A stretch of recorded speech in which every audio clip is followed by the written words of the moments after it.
Illinois Wesleyan Titan football pregame show comes up in 2 minutes. 2 minutes from Mark.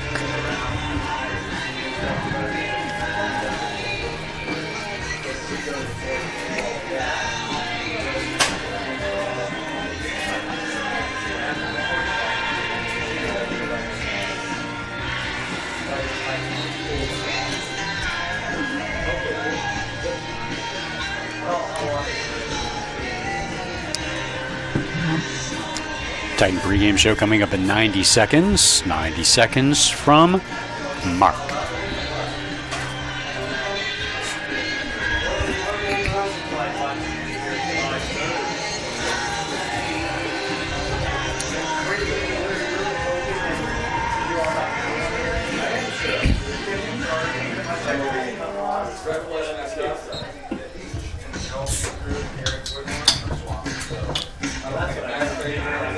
Illinois Wesleyan pregame show coming up in 1 minute from Mark. I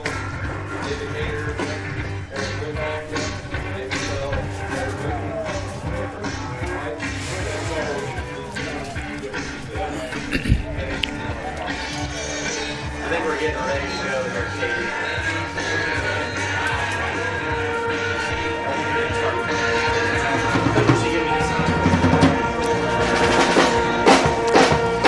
Pregame show begins in 30 seconds from Mark.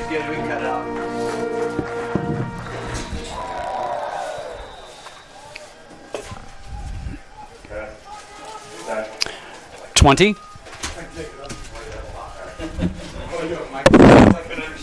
15. 10. 5.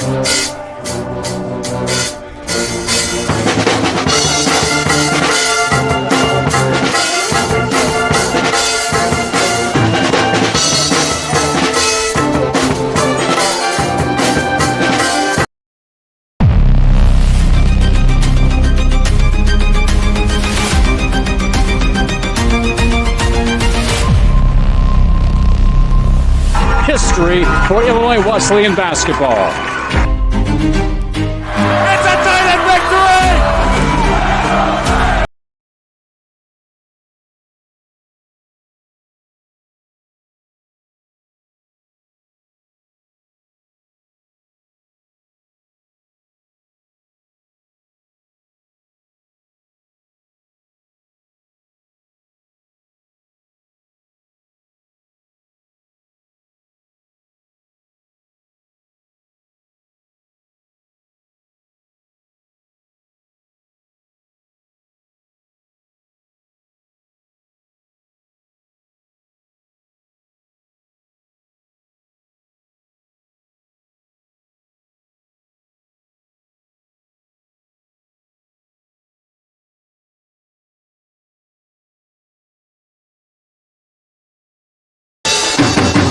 It is the dawn of a new era for Illinois Wesleyan football.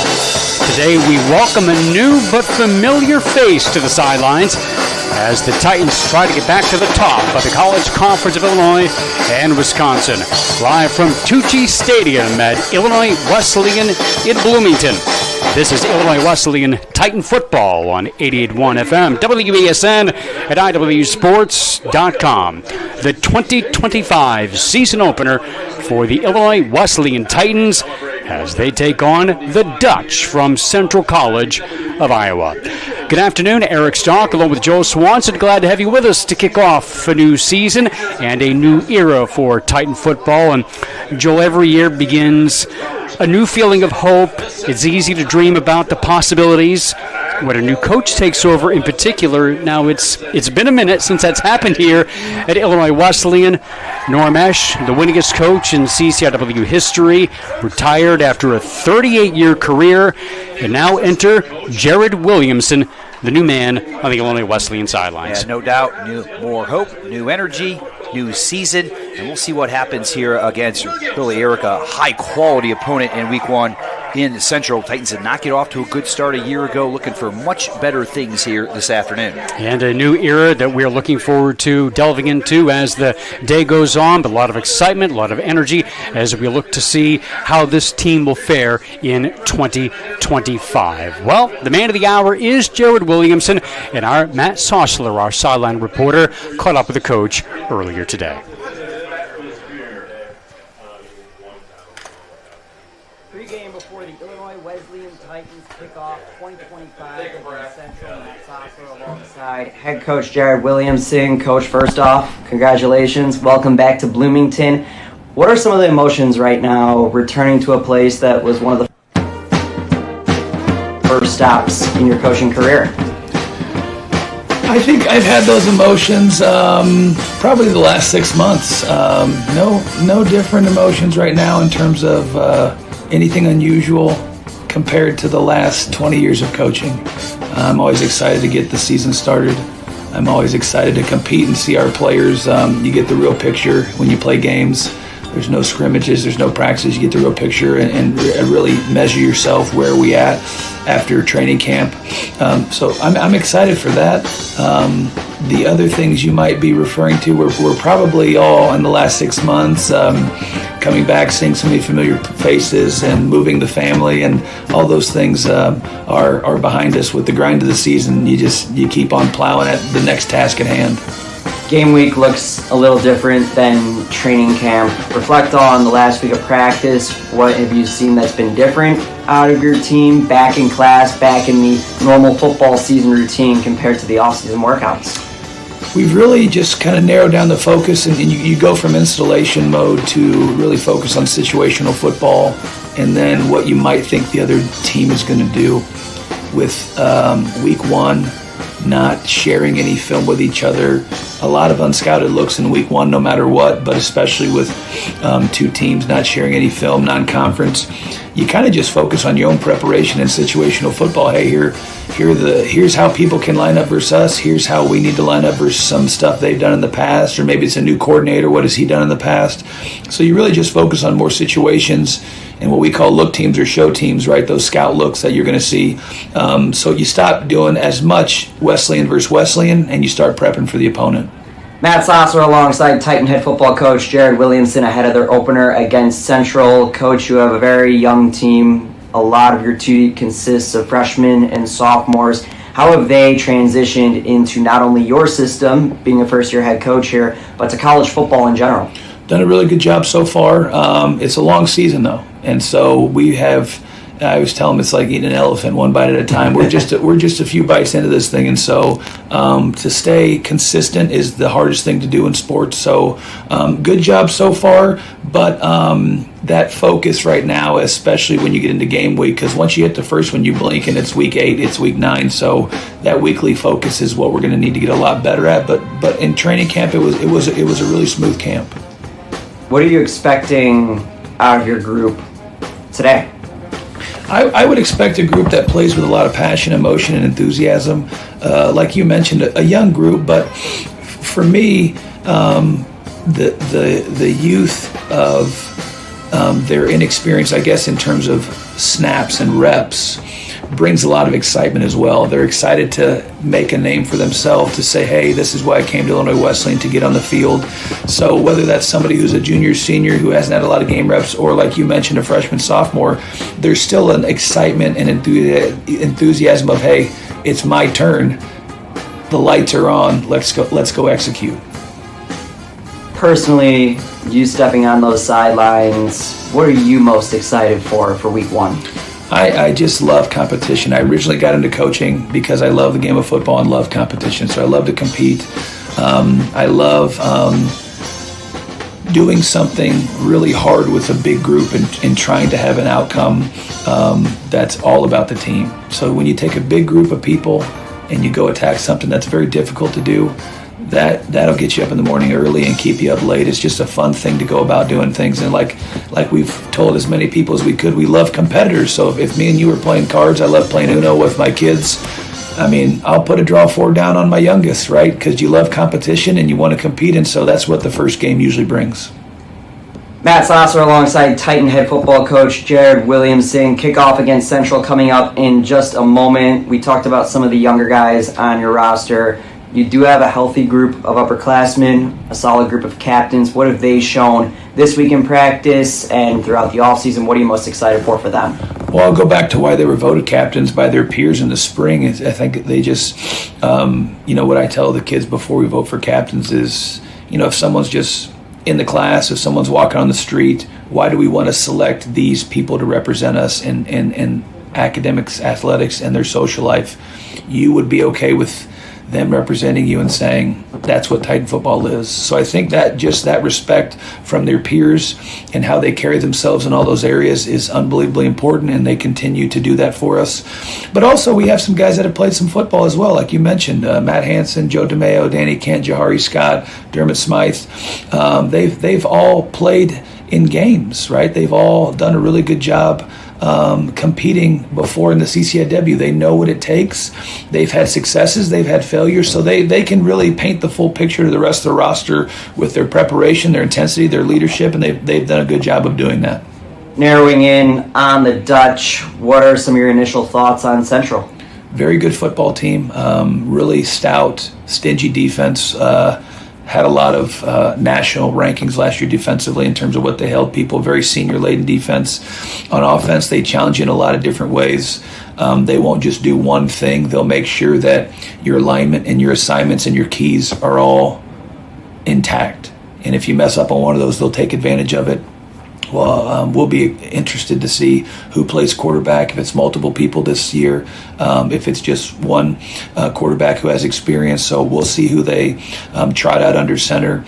But I think, again, we're excited and we're prepped for anything, and that's what a first game brings. Like I said, after 20 years, the first games don't change. You're a lot of unscouted looks and ready to attack it, but they are quite a challenge and a very good team.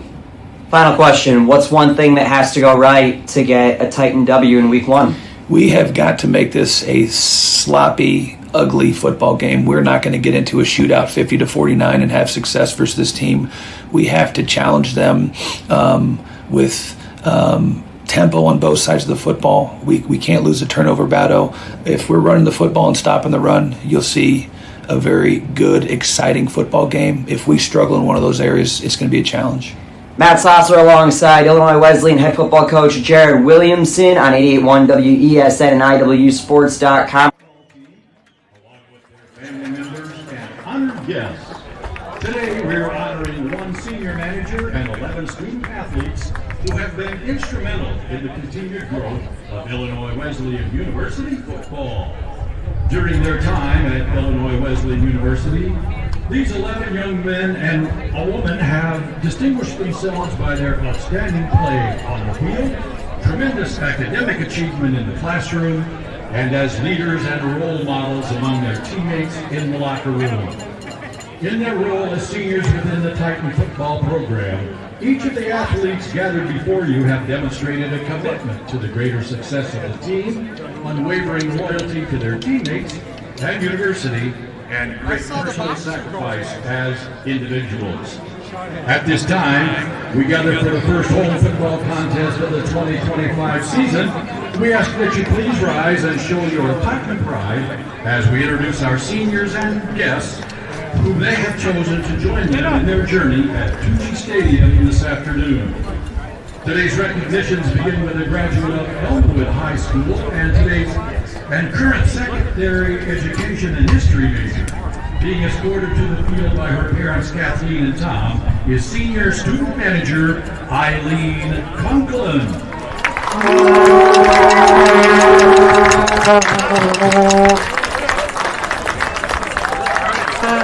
Our first senior football player is a graduate of Fenwick High School and is currently completing his degree in accounting. Being escorted to the field by his mother Mary and the father Kevin is Titan running back Danny Kent.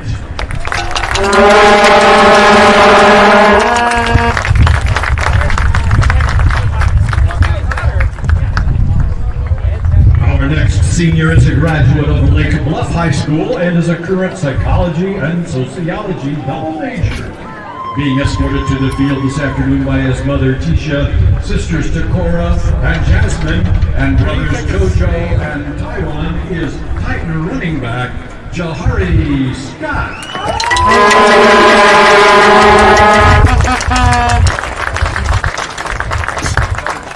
Please show your appreciation for our next senior, a graduate of Libertyville High School and current biology major. Being escorted to the field by his mother Stacy and father Jeff is Titan linebacker Jack Gibbons.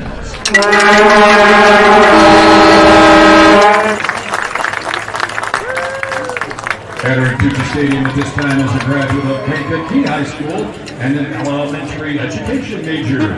Being escorted to the field by his mother Monica and grandmother Diane is senior offensive lineman Trey Campbell.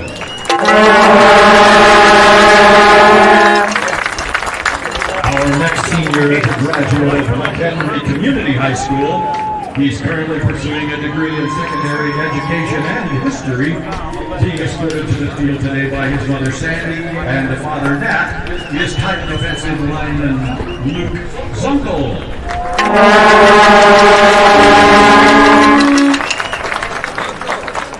The next senior is a graduate of Lamont High School and an education major, escorted to the field this afternoon by his parents Feda and Nassim is Titan linebacker Mohammed Khalil.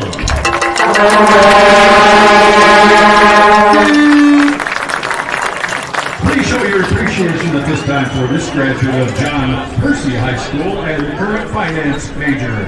Being escorted to the stadium by his parents Zorika and Bratislav and his Titan offensive lineman Mickey Jovanovic. Our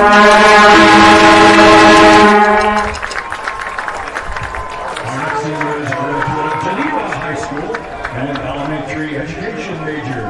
Being escorted to the field by his mom Roseanne and father Mark is senior offensive lineman Brady Karnak.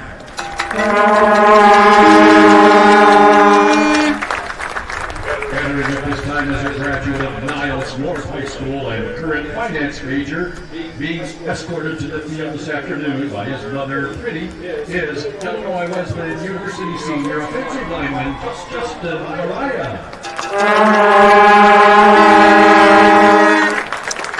This next graduate is from Mattoon High School and is pursuing a bachelor's degree in business. Being escorted to the field today by his parents, Yvonne and James, is Illinois Wesleyan's wide receiver, Matthew Gordon.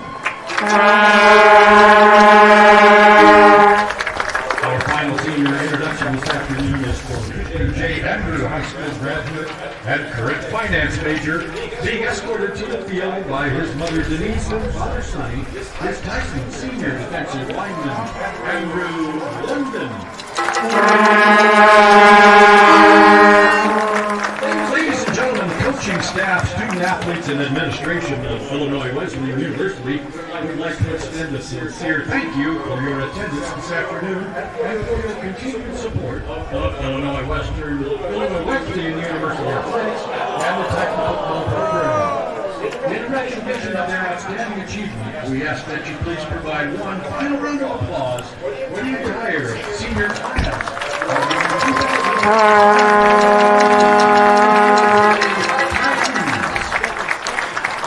Well, that is the first sign of a new era for Illinois Wesleyan football as the Titans recognize their seniors on the first day of the season. Coach Williamson referring to it as a year-long celebration for his senior class. The Titans had always done it the last game of the year. Coach Williamson has said that it kind of feels sometimes anticlimactic, especially if you're preparing for a big, important game late in the year, which obviously the Titans plan to be doing.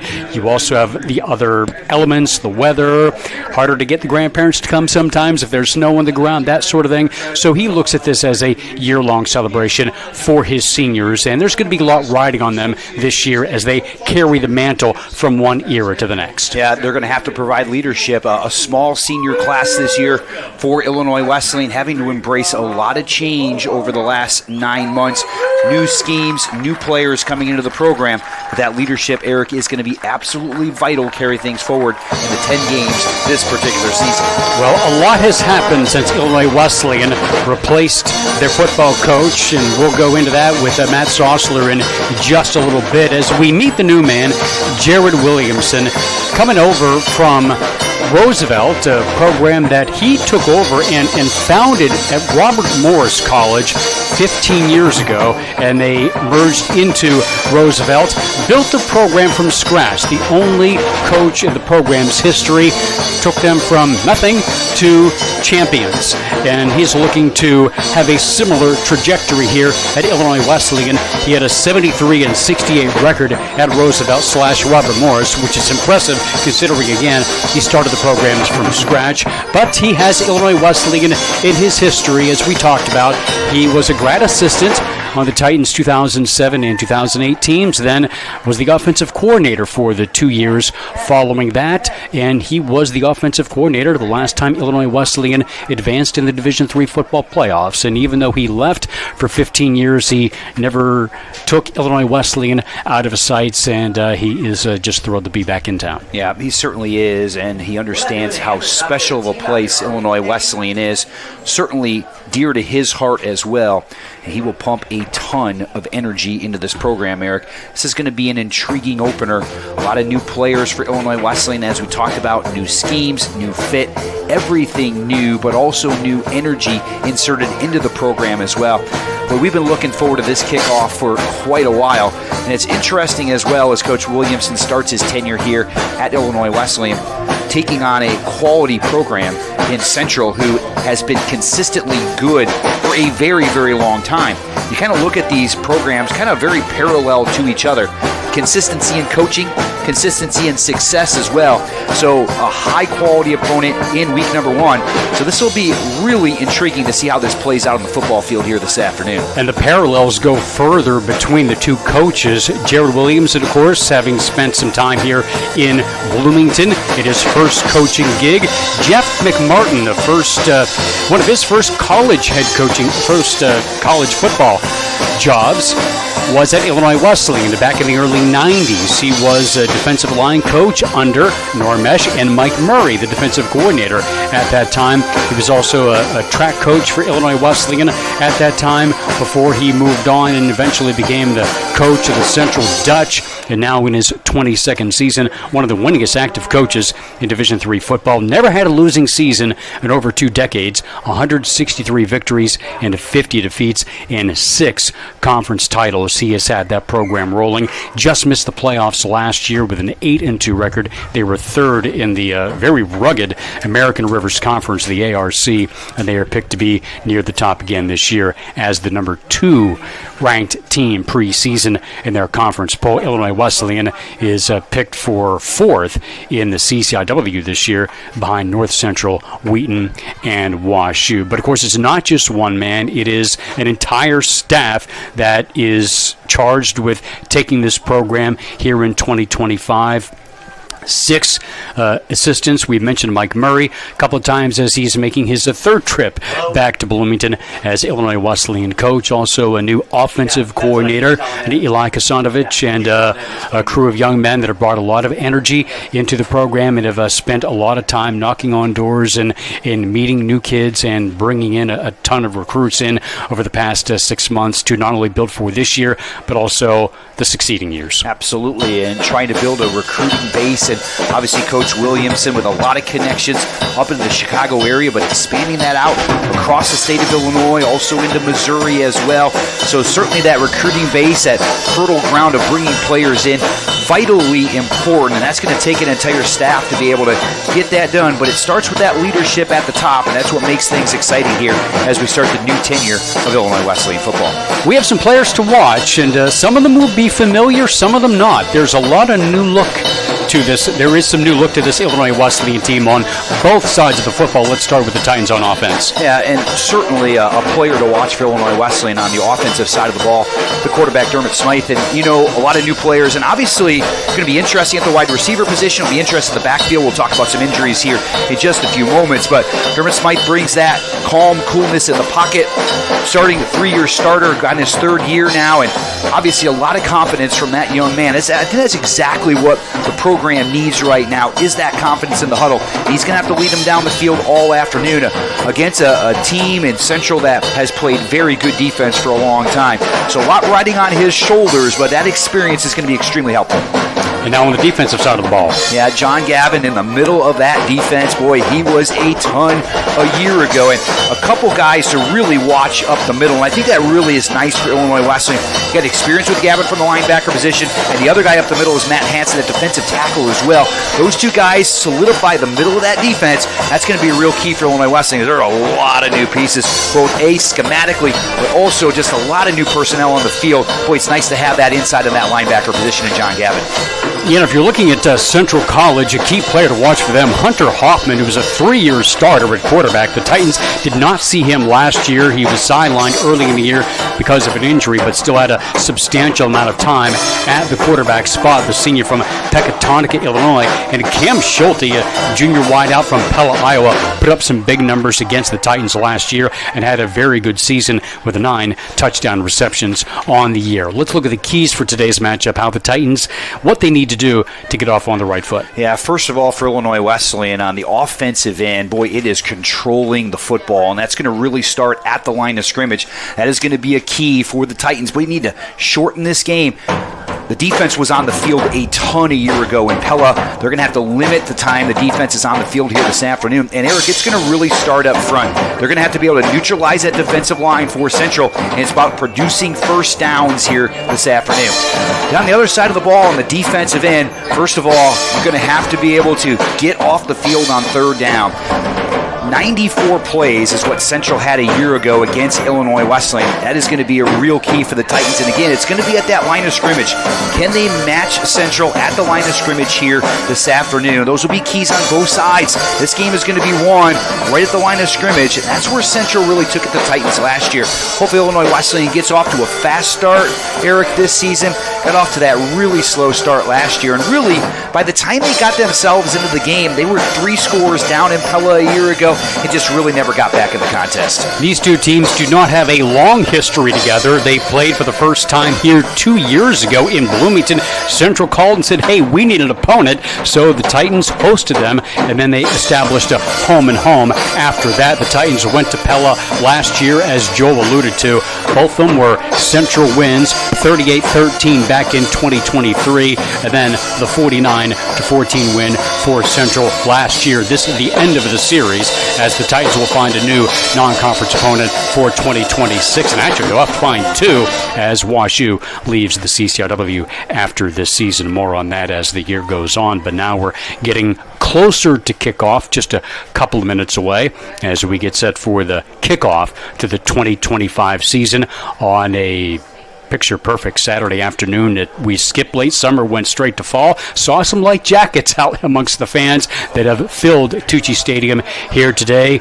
Partly cloudy, mid-60s, perfect fall football weather. Yeah, certainly great. Last year, boy, the Titans got behind early, trying to fix that here in 2025. 2 years ago, it was the turnover bug that really bit the Titans here in the opener against Central. We'll see if they can avoid both of those things here this afternoon. Get off to a great start, hang on to the football here. And I think for Illinois Wesleyan today, you want to be in that fourth quarter in a football game. And if they can accomplish that here this afternoon and kind of see what happens down the stretch of this contest.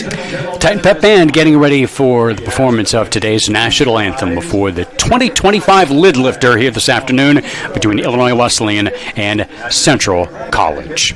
As the Illinois Wesleyan University Titan Band honors the United States of America and those who protect it with the playing of our national anthem.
All right, about to kick it off here at Tucci Stadium, and Illinois Wesleyan has not had to hire football coaches very often, just two of them going back to 1954. And our sideline reporter, Matt Sossler, is here to put some perspective on that as we kick off a new era of Titan football. Matt?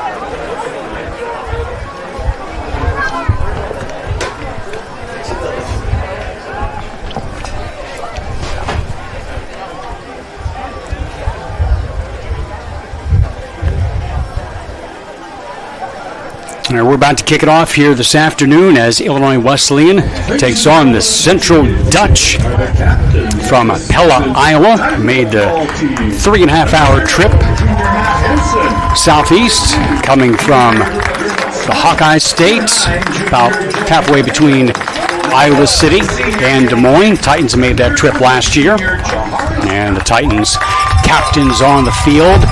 One of them we will not be seeing today, Jahari Scott, suffered an injury in practice before the season started, and he's not going to be able to go this year. He's still one of the leaders on this team and program, and had established himself as one of the more explosive players in the CCIW even the last couple of years. That's a tough break for them, but they'll certainly look to use a running game by committee to try to pick it up in his absence. And they're also going to be without one of their top returning receivers, and Jimmy Dacey, a junior from Mount Carmel. He's going to miss, they hope, just the first 3 games of the season. Could be out for the first 4 to 6 weeks, but another opportunity for others to step up. Yeah, it's certainly going to have some guys step up on the offensive side, and we're going to probably see a lot of Danny Kent in the backfield, at least early on here this afternoon, and he's kind of dinged up as well. So it's been rough in that backfield for Illinois Wesleyan. As you mentioned, Eric, it's going to have to be done by committee, no doubt about it here. Jimmy Dacey's a big loss early in the season. He was terrific a year ago. just got better every single week. That is a weapon I know that Dermot Smythe was counting on here in the 2025 season. Hopefully they can get him back healthy again. And maybe, Eric, if you have some injuries in the preseason, maybe you avoid them as the season goes on. And so we'll see what happens for the Titans in that area. But here we go. It's a new era of Titan football getting ready to kick off here in just a few moments. And as we mentioned, boy, a quality, consistent opponent coming over from Pella, Iowa. Central has been good for a long time. That American Rivers Conference, physical football is what they're known for. That's what we're going to see here in the opponent for Central this afternoon. A couple of American Rivers teams playing CCIW teams to start the season here. Augustana's got Simpson in their opener, so that's some good matchups here, cross matchups between the American Rivers and the CCIW here in week number 1. Lex Sullivan, a freshman from Rochester, is here to kick it away for Illinois Wesleyan. They'll kick it from left to right. 2 men back deep, Nate Fisher and Jace Grunder. Take it to the far side by Fisher. Gets across the 15 to the 20, 25 up the middle. He's got the 30, 35, 40, and got tripped up out across the 45-yard line. A big run back. There was Jace Grunder, the junior from Tampico, who is their top returning running back as well, and he gets them off to a great start out to the 46-yard line. Another matchup between the American Rivers and CCIW is Milliken and Luther today. So certainly the Titans getting one of the better teams out of the American Rivers. And you mentioned the slow start the Titans got it off to a year ago, trying to avoid that here. And certainly not great on the opening kick. Really good field position here for Central to start. Hunter Hoffman, the senior, the third-year starter at quarterback, flips the ball wide, incomplete, out of the backfield of the first toss of the game as he was looking to connect with Cody Klein. And that brings up 2nd and 10 as we set the offense for the Dutch. The offensive line with the Tyler Harms at left tackle, Evan Gaston at left guard, Max Raitano at center. The right guard is Caden Seaman. Right tackle is Bryce Baker. Tight end is Gavin Nolan. Jason Grunder at running back. Keegan Glover at halfback. Cam Schulte and Tate Jarofsky are the receivers. And on the ground and nothing there. Titans there to snuff it out. On the carry there by Glover. And it goes for no gain, maybe even a loss. Yeah, that time they went to the jet sweep. Good penetration now by that Illinois Wesleyan defense. And one of our keys was getting off the field on 3rd down. Central put themselves in really good 3rd down positions a year ago at Pella. A lot of 3rd down and 2s, 3rd down and 3s. Now we see a 3rd and 11 here for the Dutch. And we'll see if Illinois Wesleyan can get off the field. Boy, it'd be a big win for the defense to start the contest here and build a little confidence early in the game. Backs are split for Hoffman. Titans are bringing some pressure. Hoffman from the pocket flips the ball to the near side, has a man, puts a move on, gets the first down as he penetrates into Illinois Wesleyan territory and gets the ball down to the 43-yard line. A first down with a tackle there coming from Ian Whitaker and Joey DeMeo. Yeah, everybody dropped out of the middle of the field right there. Back just came right out of that backfield and picked up a first down. As they go no huddle in the inside to give, going to Grunder as he chews up about 5 yards, gets inside the 40 to the 37-yard line, a gain of 5, close to 6. For an offense that will go no huddle a lot. They expect this year they may huddle up more than they have in a long time to try to give the defense a bit of a break, and that could play well for Illinois Wesleyan, a team that certainly wants to slow this game down and limit the number of snaps and limit the number of possessions to take some pressure off of a young defense. Yeah, Central had 91 plays from scrimmage against the Titans last year in Pella. That is an astounding number. So Illinois Wesleyan trying to do a better job getting off the field here in 2025. Hoffman to the near side makes the connection to Tate Jarofsky, the sophomore receiver, and he gets hit quickly at the 35, maybe the 34. Short gain, short of the first down. They'll be looking at a 3rd down and close to 2 as Joey DeMeo again making the stop. Yeah, we talked about one of the keys, making Central drive the field here against this Illinois Wesleyan defense. Certainly doesn't help with that early kick return, establishing good field position here for the Dutch. And probably in a situation now where they've got 2 downs here to pick up a yard. From the 34, they go right to left. Hoffman with an I formation to his left. Man goes into motion. The give goes to Grunder up the middle, and he'll pick up the first down, getting close to the 30, moving the pile forward for a gain of about 4. Another first down for the Dutch in their opening drive of the game.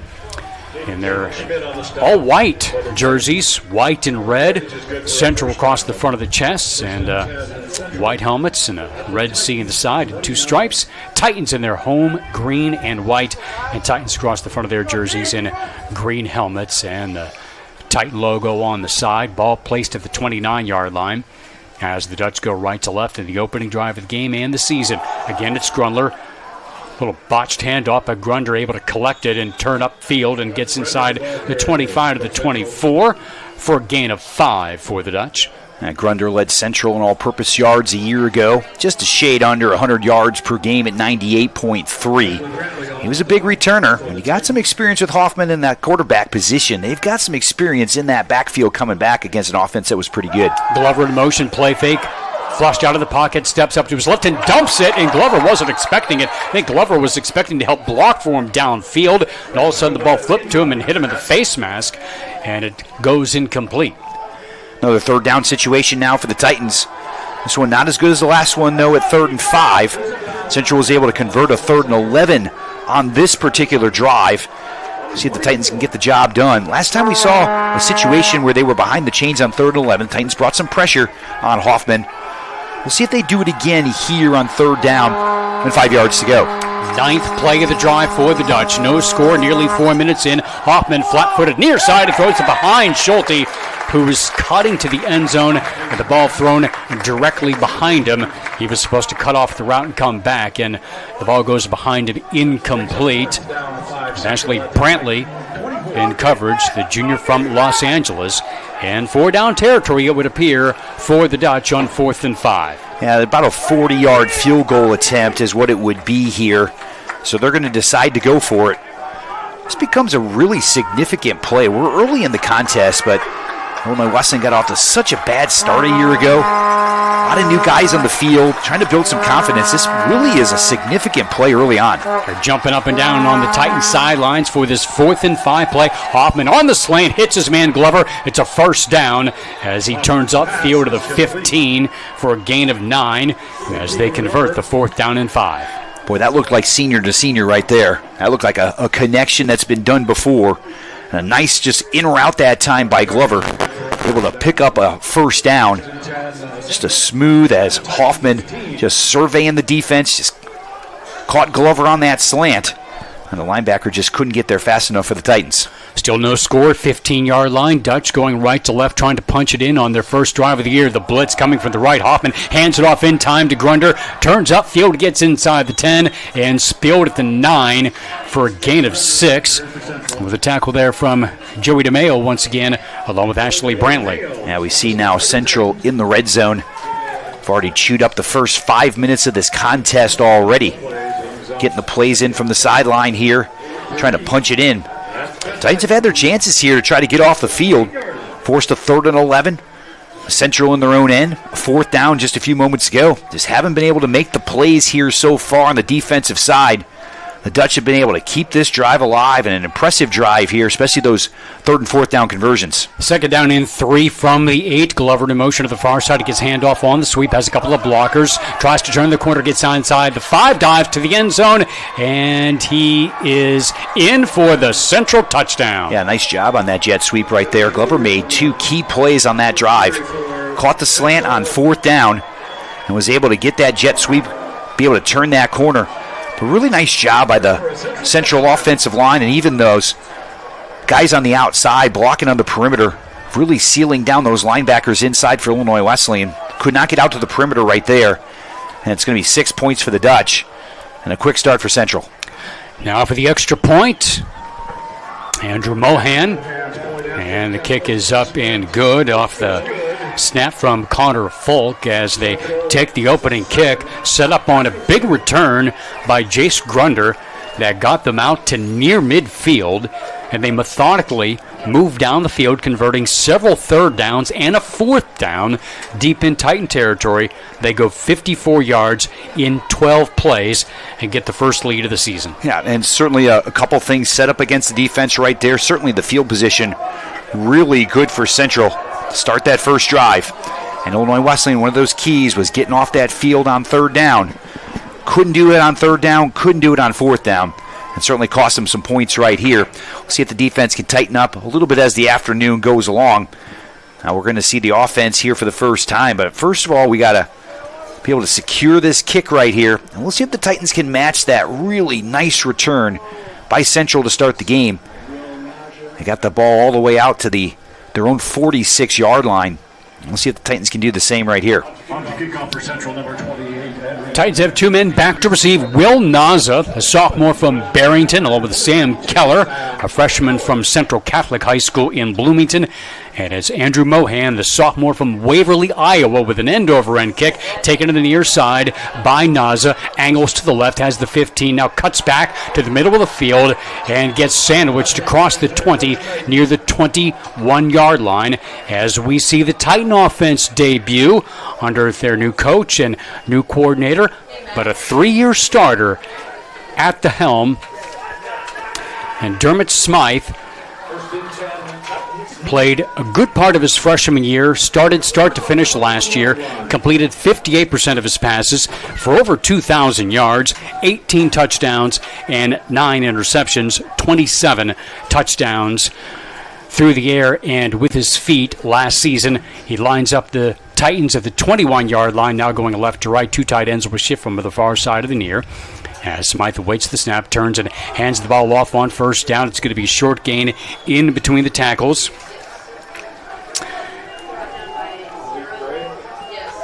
And on the carry by Gray, Malik Gray, the junior from IC Catholic, and it's just a 1-yard advance out to the 22. Yeah, not much room off the right side right there, but Coach Williamson talked this week about trying to control that line of scrimmage, trying to control possession of the football as well, trying to shorten this game as much as you possibly can, and a lot of that's going to be on the offensive side, being able to get that done, and first down is going to be a key for that. Empty backfield on second down and 9. Smythe from the pocket and throws it underneath, and it's incomplete.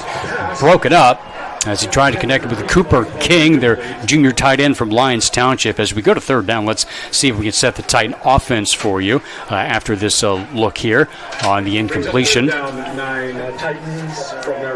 Titans again, a lot of new faces. Offensive line that is short on experience. You got Mac Brennan, Hardy Johnson, Luke Zunkel, Justin Araya, Christos Alexandros with the Cooper King and Luke Vetter at the tight end spots. Third down and 9 from the 22 as King goes into motion to the near side. Smythe with a rainbow near side. King got into a minor collision about 5 yards short of where the football landed. And it was covered by Brody Morrison, the linebacker. Now a flag is down. Yeah, they did throw a flag here on the near side. This one's going to go against Central, it looks like. Yeah, hopefully this goes in the Titans' favor. I think it will. As we await the call from Brendan White, our referee. Defense, number 5. 50-yard penalty. Well, that'll keep the drive alive here for Illinois Wesleyan. Well, one of the things you certainly didn't want to do after Central went down and put points on the board right away was have to go 3 and out and punt it right back to that offense. Give your defense a little bit of a chance to settle in. Now you got 3 more downs. Titans are going to have to be persistent in that running game. You know, that 1 carry so far just netted a yard, but it's going to have to be some persistence here this afternoon. They're going to have to establish something up front if they're going to stay in it. So Gray stays in the backfield, now shifts to the right of Smythe on first down and 10. Gray gets the handoff, looks to the left, has the 40, and takes a dive out to the 44 near the 45-yard line. Solid pickup of 7, close to 8 on first and 10 for the Titans. Yeah, this is the type of play that you need on first down. Picked up 7 there, but even if you consistently can pick up 3-4 yards on first down, consistently put the team in good position on second and third, that's going to be vital here for the Titans this afternoon. Boy, Central had a nice prolonged drive to start the game. We'll see if the Titans can match that right here, march into Dutch territory, continue to grind things out, but nice job by the offensive line opening up a hole for Gray, able to cut back and pick up a nice gain on first down. We've got one receiver on the left and one on the right. Man on the far side, he goes into motion and fake to him, and the keeper Smythe getting just a yard to about the 46, close to 2. They'll be a yard shy of the first down. Titans did a lot of that last year. We wonder if they're going to be a little more conservative when it comes to protecting Dermot Smythe. 4th in the league in rushing attempts last year, not just among quarterbacks, but among all ball carriers. And that really can take a toll on your quarterback, especially one 5'9", 160. They want to keep him upright the entire season, and so they're going to be a little more protective of that this year. Yeah, boy, he took a shot at the end of that play as well, so bounced right back up. As the Titans now looking to convert a 3rd down of their own. We saw Central really do a nice job in 4th and 3rd and 4th down conversions on their last drive. Now we're going to get a timeout. Yeah, they got it just in time. The play clock was about to expire. And good that they were able to avoid the 5-yard mark-off for a 3rd and 1. They converted a 3rd down by penalty just a moment ago, but now they're looking at a 3rd and 1 to stay on the field with a 7:09 to go in the first quarter, and Central leading 7-0. And it's also one of those situations now where you're really going to figure out what you got up front here. 3rd down and 1 situation. And we'll see if that offensive line here can get some movement up front, give those backs enough room to be able to get through to pick up this first down. All right, before we get back to action, let's send it back down to our sideline reporter in Matt Sossler. Matt?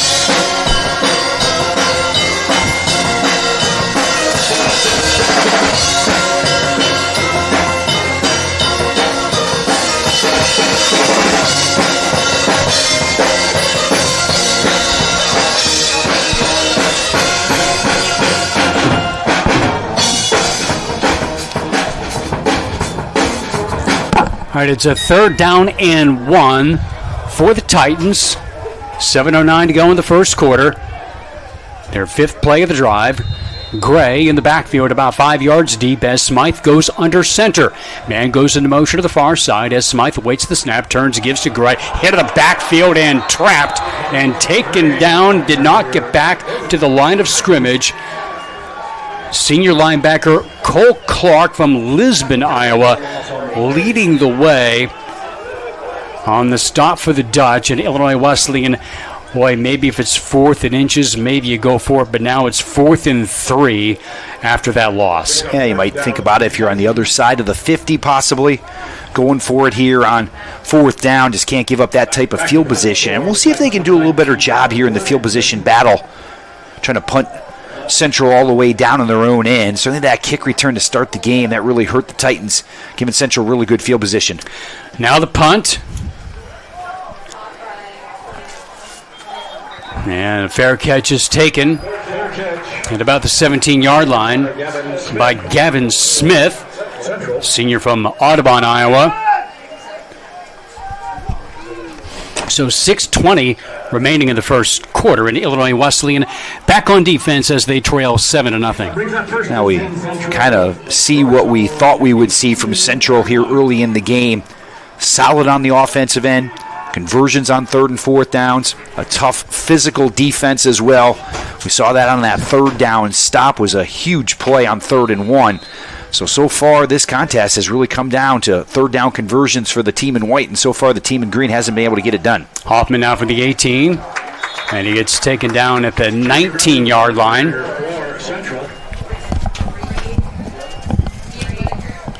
Ian Whitaker off the stop for the Titans. Brings down 9 Central. On its own 19. So it's 2nd down and 9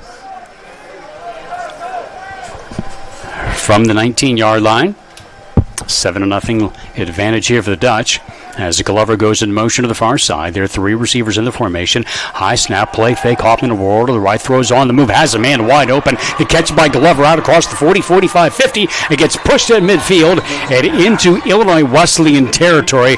The tackle by Nathan Frank, the junior from Hoffman Estates. A big gain on 2nd down for the Dutch. Yeah, breakdown that time. Hoffman rolled out to the far side. 3 routes there in motion. A man underneath, intermediate route, and a guy running downfield, where the guy on the intermediate route got totally lost that time by the Titan defense. Easy pitch and catch there for Central. A 1st down for the Dutch. And then we see that well-oiled machine that we saw a year ago in Pella starting to grind out 1st downs again. Now to the 45 of Illinois Wesleyan. The give on first down and a big-time hit on the handoff to Chase Grunder. Gets nailed in the backfield and taken down for a loss of 3 on the play. Leading the way there, Marshawn Griffin, junior defensive lineman from Elmhurst, along with John Gavin. Yeah, boy, did John Gavin fill that hole quickly. It looked like the back had some room to be able to get upfield, and all of a sudden, John Gavin shot a gap right there and able to hold Central there for a 1-yard loss on first down. So the Dutch find themselves behind the chains for the second time today. Glover goes into motion behind the quarterback. A fake pitch to him and a floater on the near side, a screen in the misdirection to Grunder as he cuts inside to avoid Matt Hansen. It gets swallowed up at the 42 after a gain of 4.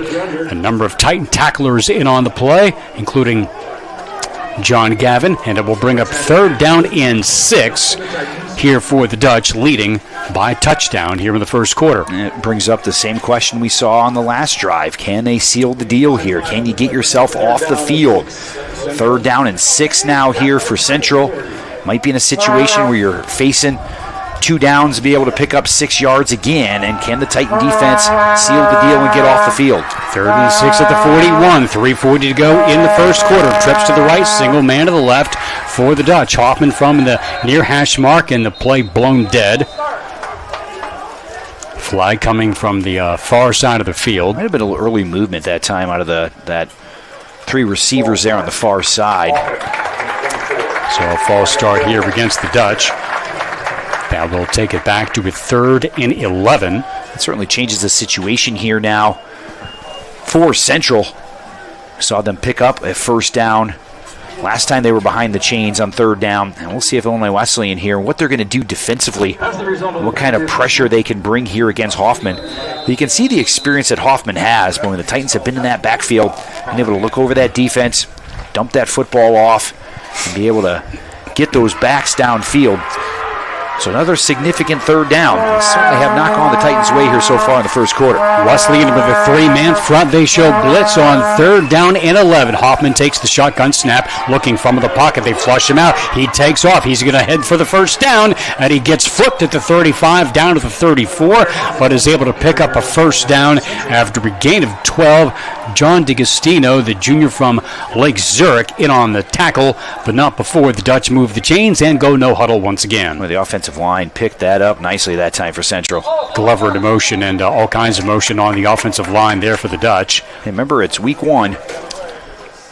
Both teams trying to sort things out on the offensive end sometimes. Obviously, Central's going to be a little farther along than Illinois Wesleyan is on the offensive end, with experienced players coming back into a system they know pretty well.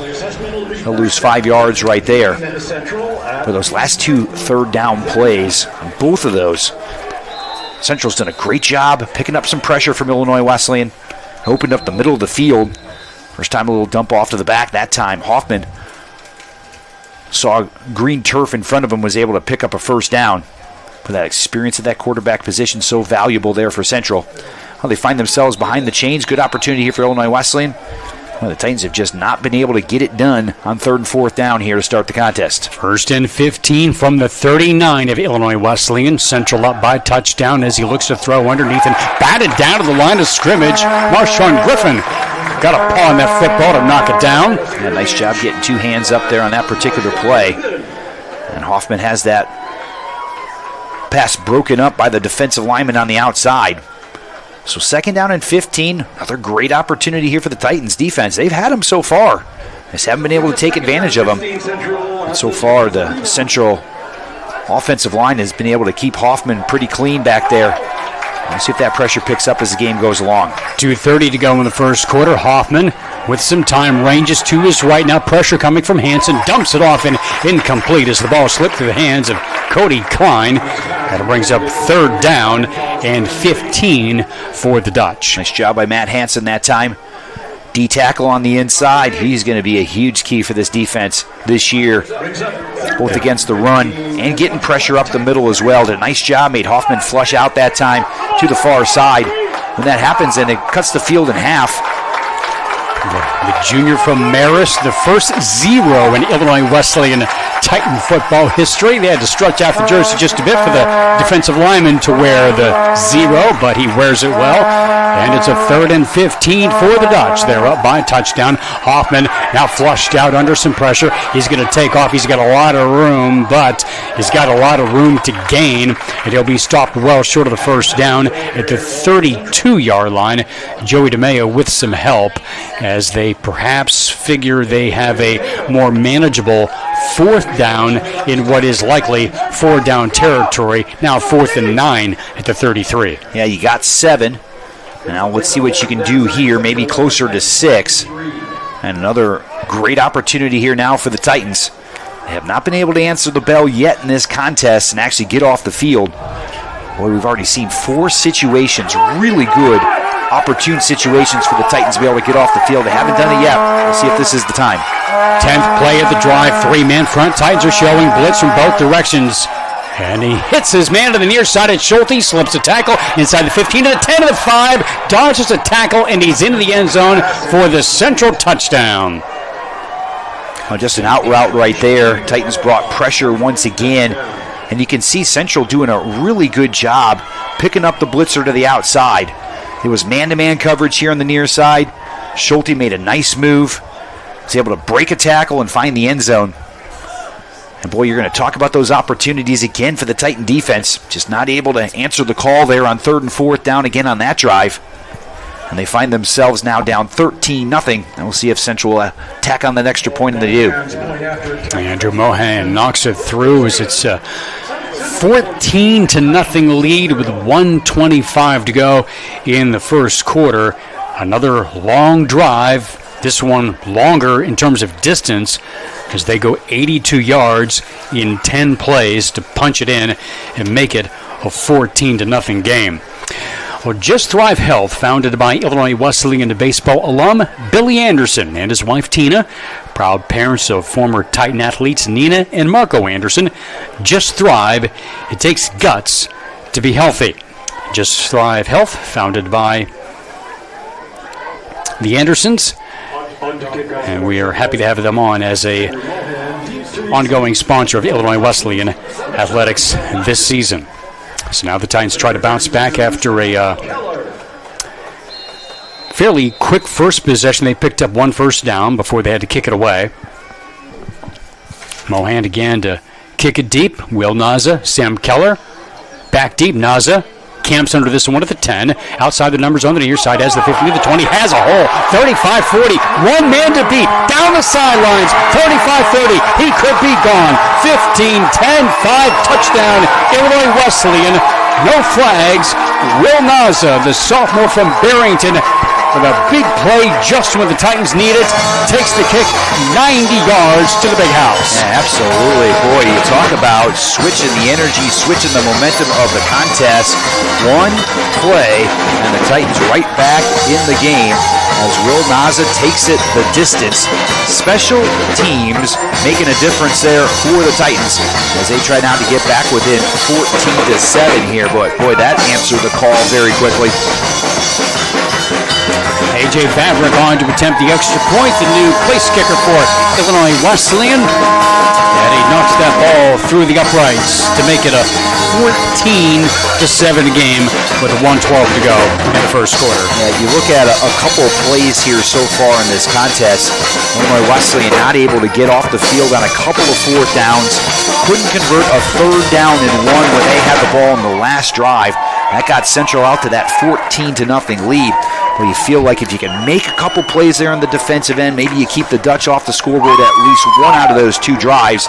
And now the huge kick return by Will Naza puts them on the board here at 14-7. Have to remember the Titans were down 21-0 at the end of the first quarter a year ago in Pella. So a much better start here this afternoon. We'll see if they can keep it going. Last time we saw Central have to return a kick, they got all the way out to the 46-yard line to establish good field position. We'll see if the Titans special teams on the kick coverage can do a better job right here of pinning Central a little bit deeper in their own end, try to change the field position here in this game a little bit, and try to give their defense a little bit of help here on this drive coming up for the Dutch. It was Jace Grunder who had the big kick return to start the game. He is on the far side. Far hash marks, and Nate Fisher is to his left. As we await the kick.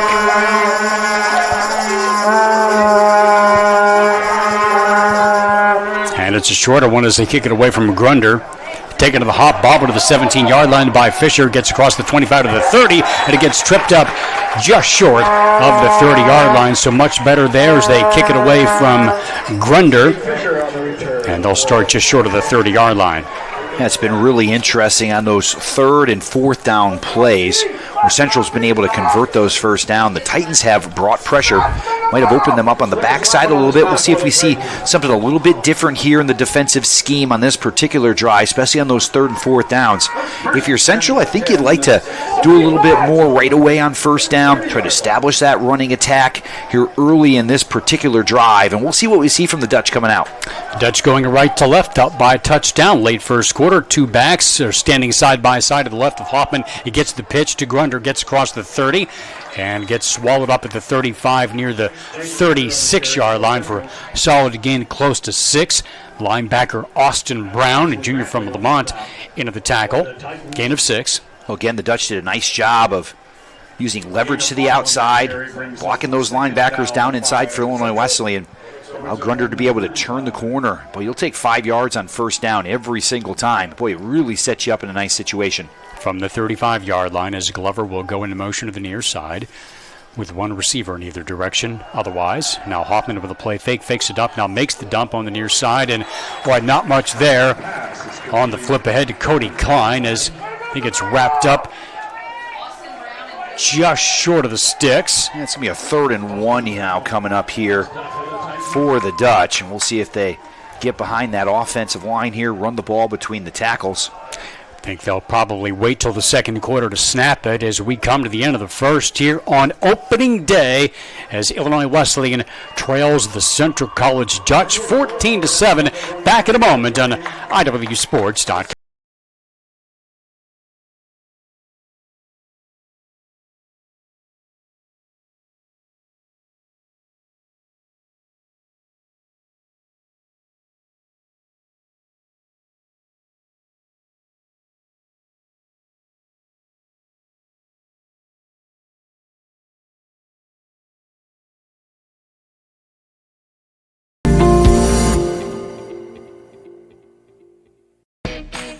Why is Illinois Wesleyan the #1 school in Illinois for jobs? Maybe it's because we're the AND University. That's right, A-N-D. And. Here you can explore the arts and study in a pre-professional program, double major, and play a sport, do an internship, and study abroad. Your opportunities are endless. Set yourself apart with a degree from Illinois Wesleyan. OSF Healthcare Cardiovascular Institute has been named one of the top hospital systems in the country for heart care. This prestigious award by the American College of Cardiology comes from our commitment to... All right, 14-7 as we get ready for a 3rd and 1 for the Dutch. We'll send it down to Matt here in just a moment as Hunter gets the handoff, and it's going to be a first down just across the marker to the 41-yard line. 14-7 the lead for the Central Dutch as we check in today with Matt Sossler. Matt? Chase Grunder, the ball carrier for the Central.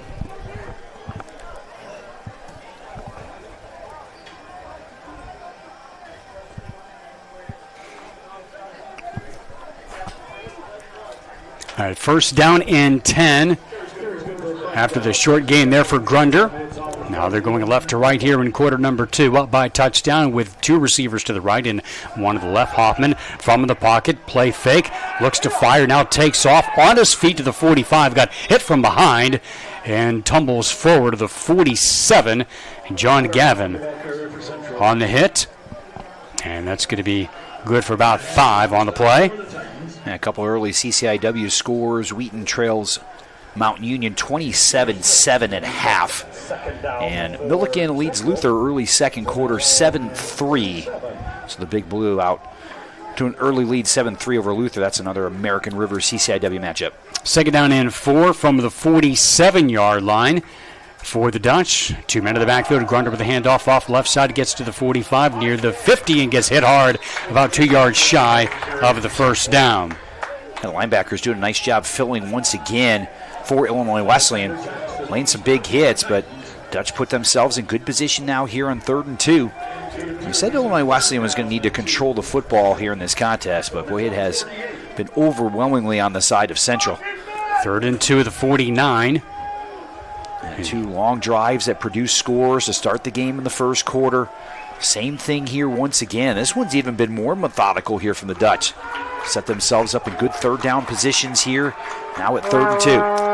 They're 3 of 5 on 3rd downs. On 3rd and 2, Titans show pressure to the right of Hoffman. High snap, good recovery, but that slows down the play.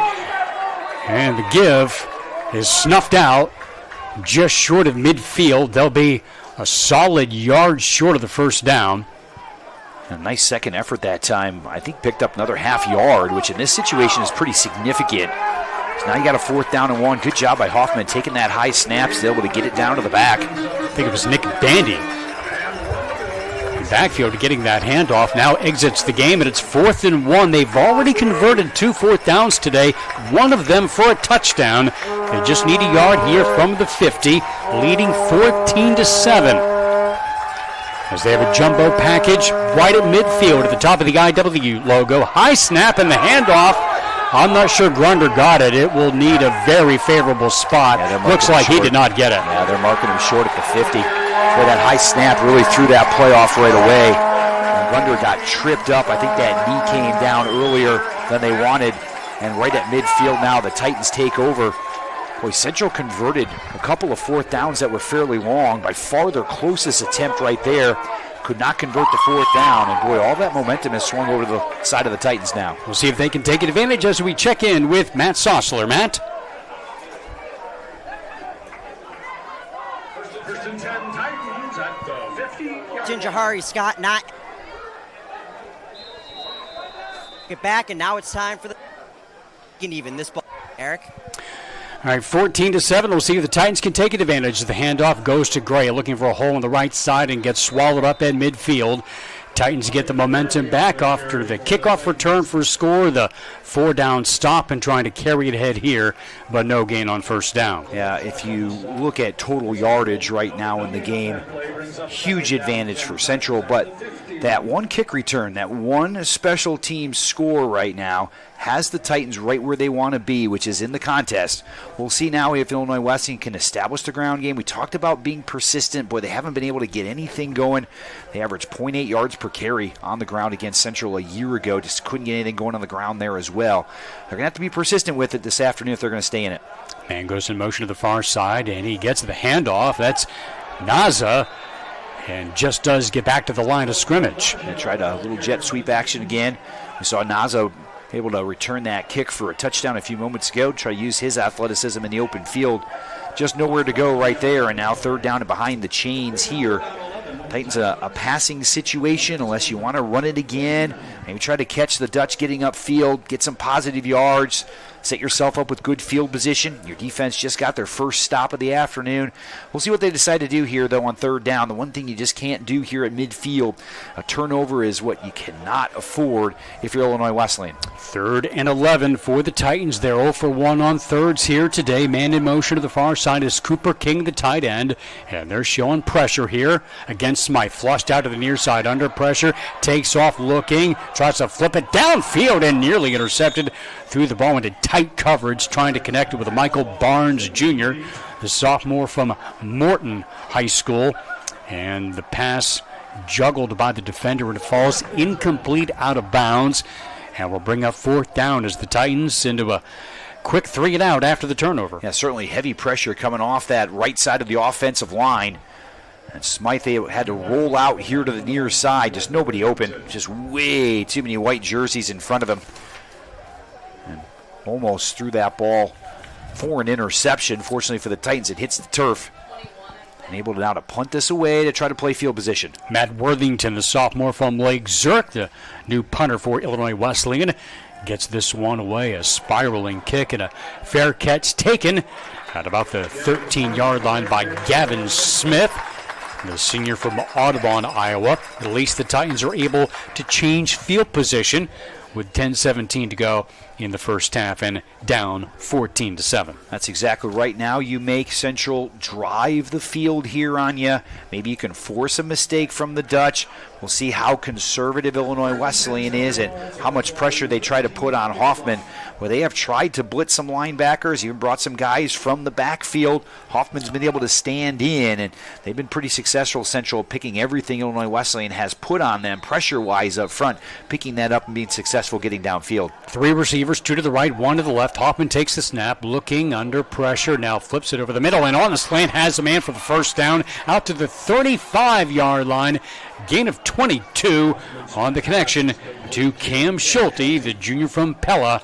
And that's a gain of 22 yards. Yeah, that time Hoffman had all day to be able to throw the football, able to step up. Nice clean pocket right there. Schulte wasn't open at first, but eventually came open. And it's hard for those defensive backs to cover with that amount of time. Man in motion once again to the near side to play fake. And now he rainbows the ball near side into single coverage and an extended effort. And he held on and made a tremendous catch. Nolan Meyer holding on for a first down, a gain of 36. Yeah, I think the Titans wanted a little push off there at the end. Might have been a little bit of contact, but that's an outstanding play that time by the receiver. Saw the football coming, just able to create a little bit of space just at the last moment. And we saw Central with these long, methodical drives. Now 2 plays getting right down the field into Illinois Wesleyan territory. We'll see now as the field shrinks a little bit, Titans can tighten up on the defensive end. They've got 1 receiver on the right and 2 to the left and 2 backs on the right side of Hunter Hoffman. Man goes in motion. That's Schultz to the near side. And a pitch coming and nothing there. Snuffed out by Alexander Jackson, the junior from Bremen, making the stop for a loss of 2 on the tackle of Jace Grunder. Well, you talk about getting off a block. Holy smokes, Jackson did a great job getting off that block on the outside, shed it, got to the ball. Boy, you can't do any better than that. Big loss that time for Central on first down. Now behind the chains here. See if the Titan defense can keep it going. 2nd and 16 from the 35-yard line for the Dutch as they lead by a touchdown. Now they'll split the backs at either side of Hoffman. Schultz goes into motion to the near side. 2 receivers on that side and 1 to the left. Play fake. Hoffman will gun the ball to the sidelines and overshot Schultz, who was well covered. Looked like a throwaway for Hoffman, who now has 3rd and long. Yeah, he had Matt Hansen bearing down on him that time. Really good stunt right in the middle there. Hansen able to come open off that stunt. Able to see some turf in front of him, find the quarterback, and buried Hoffman on that particular throw. And once again, Central finds themselves in 4-down territory here. You don't have to get this all back at once, and we saw that on one of those touchdown drives where it was 3rd and behind the chains. Pick up 5-6 yards, make it manageable on 4th down. We'll see if they decide to do that again, or probably Hoffman's decision here. Do you want to throw it downfield, throw it underneath? We'll get a timeout here now by Central. You start to see that big play by Jackson on first down is huge, pushing Central well behind the chains here, kind of forcing them to throw the football now pretty deep in Illinois Wesleyan's in. But a timeout here now by Central as they're going to talk things over here on a 3rd down. With 7:56 remaining in the first half and a 14-7 lead for the Central Dutch. Titan fans, you can make a difference for Illinois Wesleyan athletics by supporting the Titan Athletics Fund. You're helping provide opportunities for student athletes to succeed both on and off the field. Every gift strengthens our programs, facilities, and overall Titan experience. If you'd like to support the free live streams of every Titan Athletics event, simply select the Athletic Communications Department when making your gift. It's quick and easy. Just visit iwsports.com and click on Support the Titans.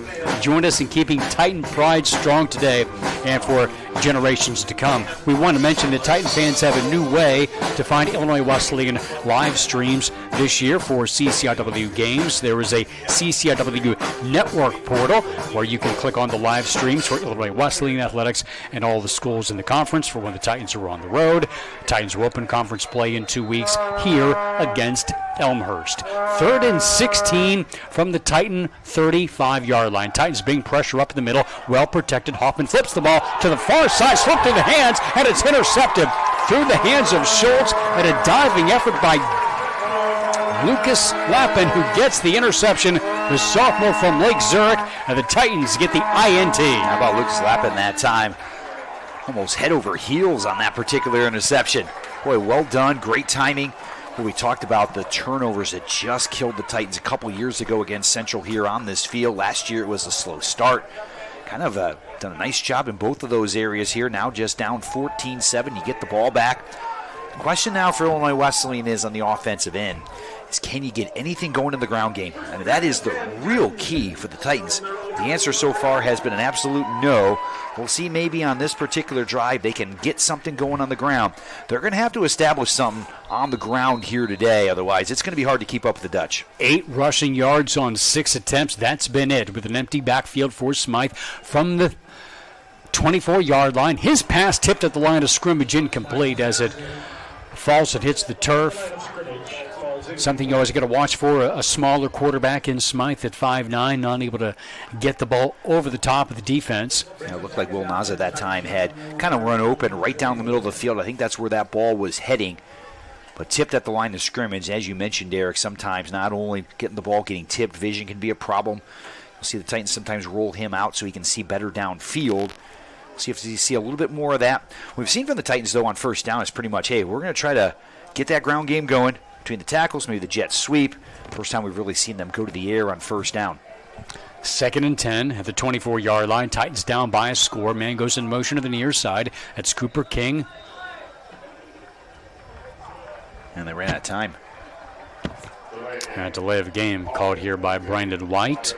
And that'll take it back to a 2nd and 15, back inside their own 20. Hey, talk about the backfield right now. We talked about losing Jahari Scott for the season, but we haven't really seen Danny Kent as well back there for Illinois Wesleyan. Another experienced guy. You know, he was dinged up in the preseason. Guy they're hoping to get back in a couple of weeks to full health. So on the offensive side of the ball, the Titans, some of those weapons they thought they had coming in, right now finding themselves on the sideline and maybe seeing a little bit of that out there on the offensive end, just trying to figure out what the pieces look like here.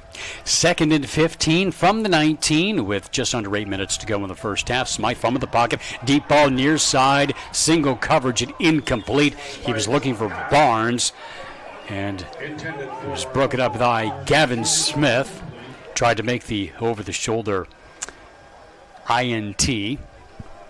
Now it's 3rd and 15 for the Titans. Yeah, there was really no chance of a completion there. Boy, Central had a corner underneath, the safety coming over the top, and then pinned back in near the sideline as well. So now the Titans find themselves 3rd and 15. Be interesting here again. You got to avoid that turnover.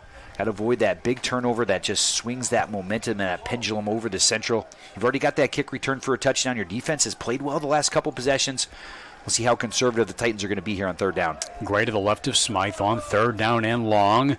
Waist high snap at the give goes to Gray. He has some room up the middle. They give him some space but keep him underneath as he pedals out to the 30 for a gain of 11, but it's going to be short of the first down by about 4 yards, and the Titans with another 3 and out. I think it was their most productive running play of the game, but Central was fine with just keeping them underneath. Yeah, and certainly understandable in that situation there. Again, avoid that turnover, maybe play a little bit of field position here.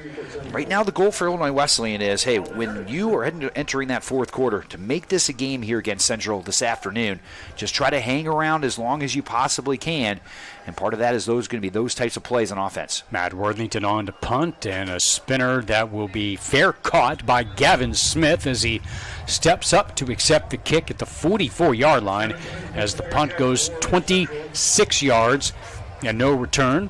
And after an interception on the last drive for the Dutch, they're back out with good field position and a 14-7 lead.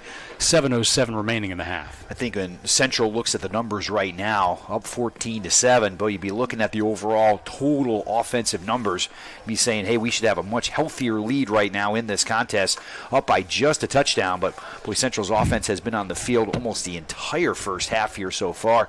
Hats off to the defense for Illinois Wesleyan.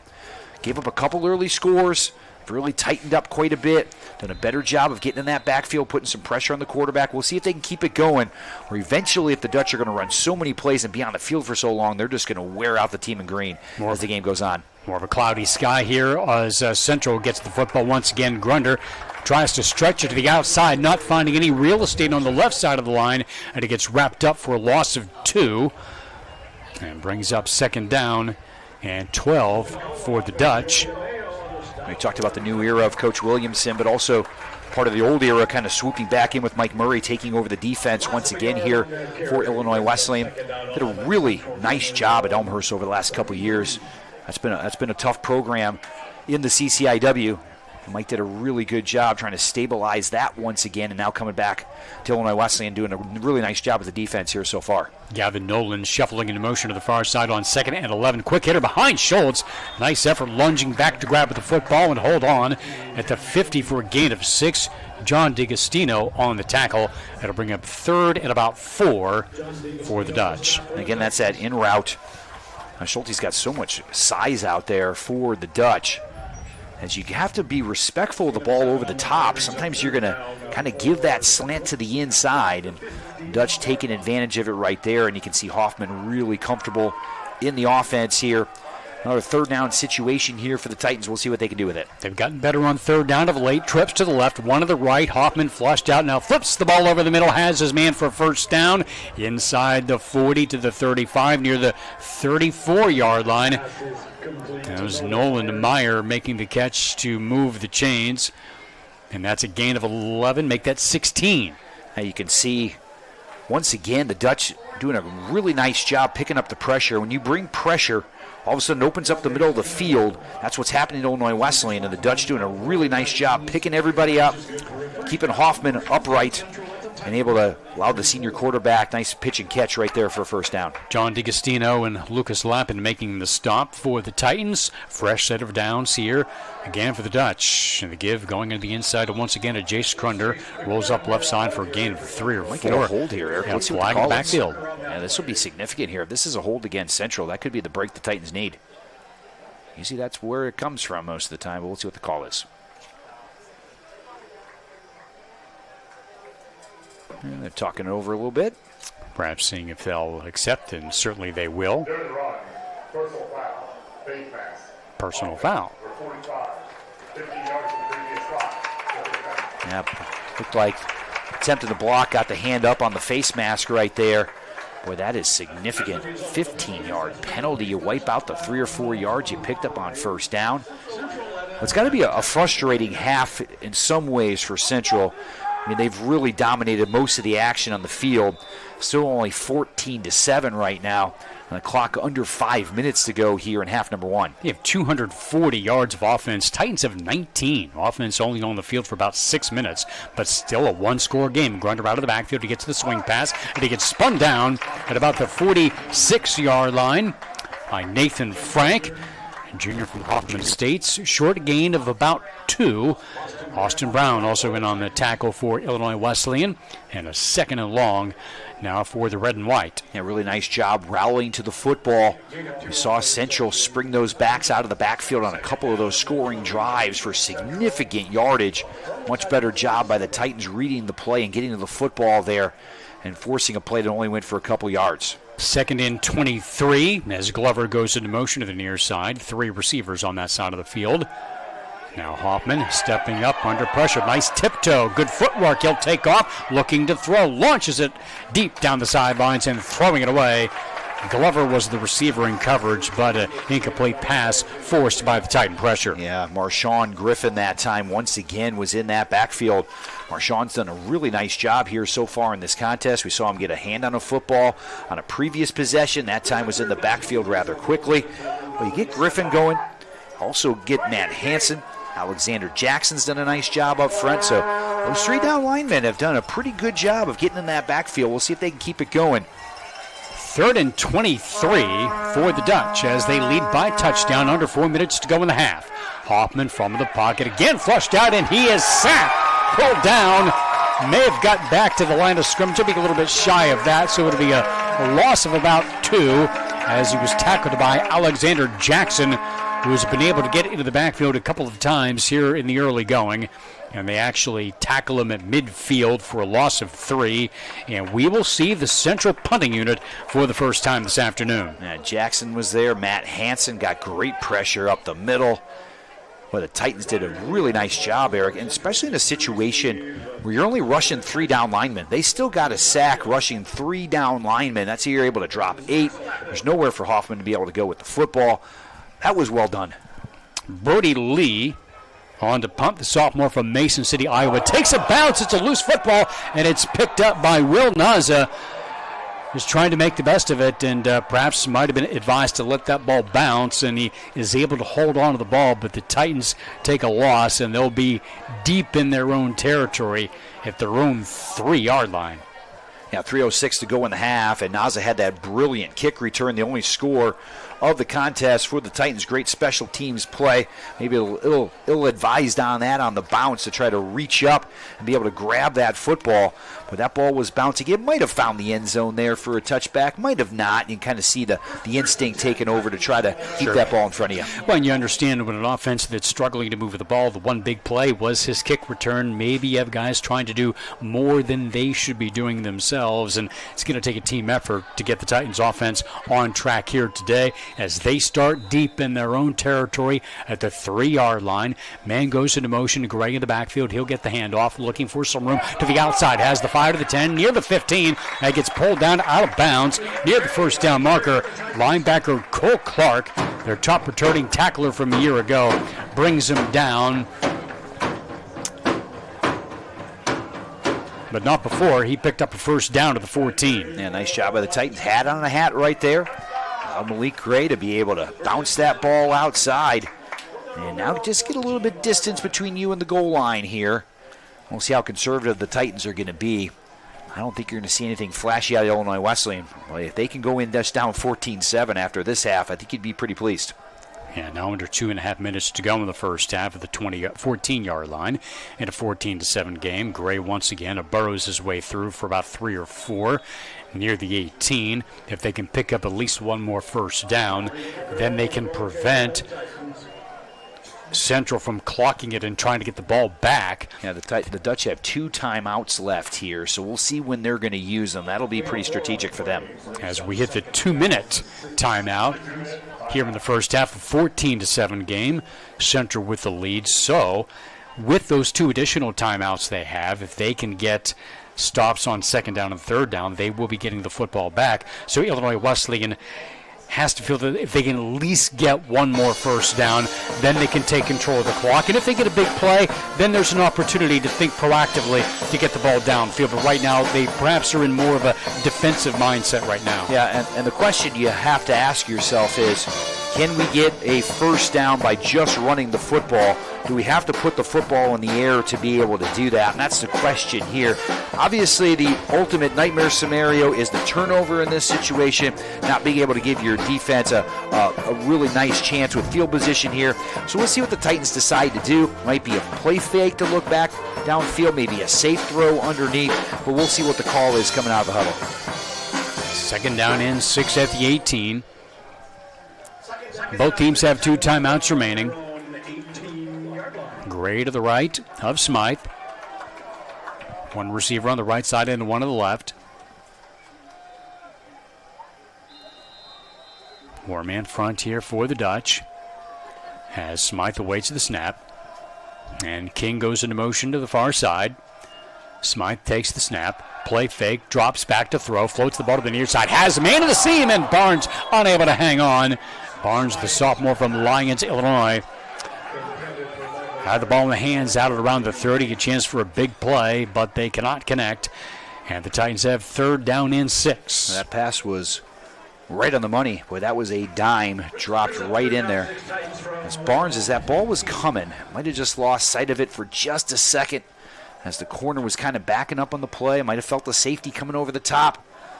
Boy, lost concentration on the ball, just could not haul it in. But that's unfortunate there for the Titans. 3rd and 6 now from the 18. Titans are 0 for 3 on 3rd down. A critical play to keep the offense on the field and eat up as much of this time as they can. A swing pass near side.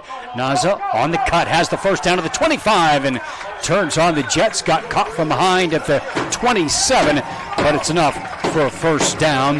Evan Schrader on the stop from St. Olaf, Iowa. And that keeps the offense on the field with 1:46 left in the half. And we'll see now how Central uses those timeouts. They've got 2 timeouts in their back pocket. And we'll see if they're going to burn them here, if they can stop the Titans for a short gain on first down. 3 receivers, 2 to the right, 1 to the left as they spread the field on first down. Clock now 1:30 in the first half. Titans down by touchdown, and they have 2 timeouts remaining. Gray now stepping behind Smythe. Pressure coming up the middle. It's a play fake. No, it is a give to Gray, and Gray gets wrapped up on the near side at the 30 for a gain of 1. And a tackle there from Noah Parsons, sophomore from Pella. Now approaching 1 minute as the Titans seem content to run out this last minute. Absolutely. You have the ball coming out of the locker room if you're Illinois Wesleyan. So I don't think you need to be in any hurry here at all. Now inside of 50 seconds, Smythe looking to throw, flips the ball deep over the middle, and Naza hit hard, jarring the ball loose at the 45-yard line. The hit by Preston Ritzert, the junior from Pella. And it sets up 3rd down and 9. It looked like the Titans could have taken more time off the clock in that particular situation. They decided to throw the ball there on 2nd down. There's a lot more urgency than I thought we would see on the offensive end here for Illinois Wesleyan. So 46.5 seconds to go. Titans are down 14-7. If they get stopped here, they're going to have to give the ball back, as Central still has 2 timeouts, even if they won the football. Play clock down to 5. Not sure they're going to get this off in time. 2, 1, and they did not call timeout. And that's going to be a 5-yard mark off here against Illinois Wesleyan. So now 3rd and 14. Yeah, the delay of game there against the Titans. Not sure in the grand scheme those 5 yards are going to hurt them tremendously here at the end of the half. And what you need to do here is, A, avoid the turnover. B, avoid a special teams mistake if you have to punt it. And C, try to play as good a field position as you possibly can. Right here, you got to take care of A first. You got to avoid a turnover in this situation no matter what happens. 3rd and 14. He turns and gives the ball off to Gray. And timeout here for Central quickly. They're going to stop that clock. And a gain of 2. So 4th down with 38.8 seconds remaining in the half. Now, certainly not poor clock management, but maybe the Titans might have wanted to do a little better here at the end of the half. Might have left the Dutch just a little bit more time than they wanted with 38.8. And you kind of look ahead and kind of where you're at. Central's controlled the first half, no doubt about it. The yardage in the game disparity is rather large, and that's because the Dutch have been on the field for most of half number 1. You got that special teams touchdown that you needed. That was a play that was made that kind of keeps you in the game here. You'll have the ball coming out of halftime. So I think the number 1 goal, even at the start of this drive, was to be down 14-7 going into half. And now even more imperative that they stay with that 1 touchdown deficit here going into halftime. The Dutch with 239 yards and Illinois Wesleyan with 48 in total offense here this afternoon. And the Dutch offense has been on the field already for 20.5 minutes, and they'll get another 41 seconds here. Yeah, we talked about the 91 plays that the Dutch were able to run in Pella, Iowa a year ago. Well, I'm not sure I'm punting this anywhere near a returner here if you're Illinois Wesleyan. I think that's the biggest way to give up huge field position that could give the Dutch a chance to put points on the board before halftime. Yeah, I'm sure they're counting on a big return here from Gavin Smith. Matt Worthington back at his own 12-yard line on the near hash. Gets a waist-high snap and a high kick that will be returned by Gavin Smith, and not returned for much as he gets wrapped up. Sam Keller able to make the tackle almost immediately. Yeah, he did a really nice job of getting through those blocks that time. 33.2 seconds to go here in the half. And you got to think for the Dutch right now, Cam Schulte has to be your number 1 priority at 6'3". He's got that type of size to be able, if he can get behind the defense here for a deep ball, might be the number 1 target for the team in white as they come on the field. He'll be on the near side. Hoffman, the 3-year starter, 13 of 21 for 190 yards, 1 touchdown, 1 pick. Backs are split at either side. 2 receivers on the left and 1 on the right. Titans bring 3. Pass near side, a little low, but Schultz able to make the shoestring catch and directed out of bounds just short of the 50. The tackle by Ashley Brantley as they work the sidelines and working the clock. 29 seconds remaining in the half. Yeah, nice little out pattern right there. Get out of bounds. Save as much time as you can. 2 receivers at either side on 2nd down and 4. Hoffman from the pocket, wings the ball to the near side, and high for Glover. Climbed the ladder to try to get it, but still overshot him. That brings up 3rd down and 4 with coverage there from Tamaya rather, and it's going to bring up a 3rd down with a 24.6 remaining in the first half. Yeah, and 3rd down here for the Dutch. Goal 1 is you got to get a 1st down in this situation. That's the first thing you got to do before you start thinking about getting downfield. 14-7, Dutch with the lead. Man in motion is Cody Klein. Lines up in the backfield and a floater to Klein. Klein has some room and has enough for the 1st down as he gets escorted out of bounds on the near sideline by Lucas Lappin. Enough to move the chains, stop the clock. 20.7 seconds to go as they go no huddle. Yeah, really well done by Hoffman right there. Conserving as much time as you possibly can and moving the chains. Hoffman has 4 receivers that bobble off the snap. Hoffman ranging to his right, throws on the move, quick here to the sidelines. Again, it's Cam Schultz. Schultz out of bounds at about the 32. That's going to be another 1st down, I believe. Yes, 14.6 seconds to go as they're approaching field goal range with a new kicker. But they may take a shot or 2 at the end zone if they can get a little bit closer. They've got 2 timeouts. Beg your pardon, 1 timeout left. Titans have 2. Let's see if those down 3 linemen can get a little bit more pressure on Hoffman. We've already seen them get a sack, rushing 3. Under pressure now, floats the ball to the near side, and Schultz could not hang on. And the Titans wanting a penalty. Absolutely, that is offensive interference right there. Clear push off at the end of the play. No call from the official on that particular play. That was pretty clear. And good coverage there by Ashley Brantley right here. And near the corner, you can see the defensive back for the Titans push backwards on the play. At least he was unable to hang on for the score. Now 9.3 seconds to go for the Dutch. Ball at the 34-yard line. Probably need to get at least a 1st down to get into field goal opportunity here. Now Hoffman running out of time. He'll take off. He's going to get a quick slide on a timeout with 3.2 seconds left as he slides down to the 30-yard line. There's going to be a long field goal attempt on the final play of the half. Yeah, they're probably going to line this one up from about 47 probably, maybe 48.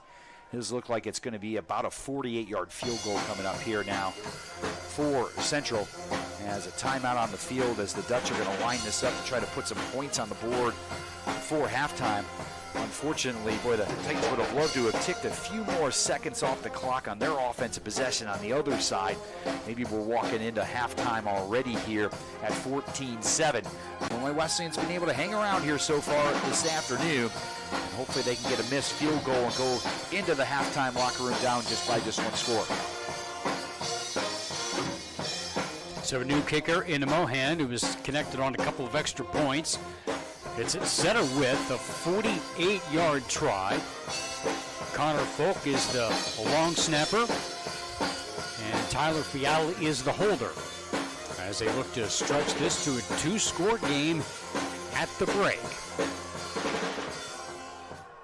Not much of a breeze here as we await the final snap of the half. Kicking the ball toward the east end zone. There's the snap, but the hold is down. The kick is up, and the kick with distance, and it is no good. Wide to the left. So Illinois Wesleyan dodges another bullet as we come to the end of the first half. Illinois Wesleyan down 14-7 here at the intermission. We'll take a break. Plenty coming up at the halftime break as the Titans trail 14-7. This is Illinois Wesleyan Titan football on 88.1 FM, WBSN, and IWSports.com.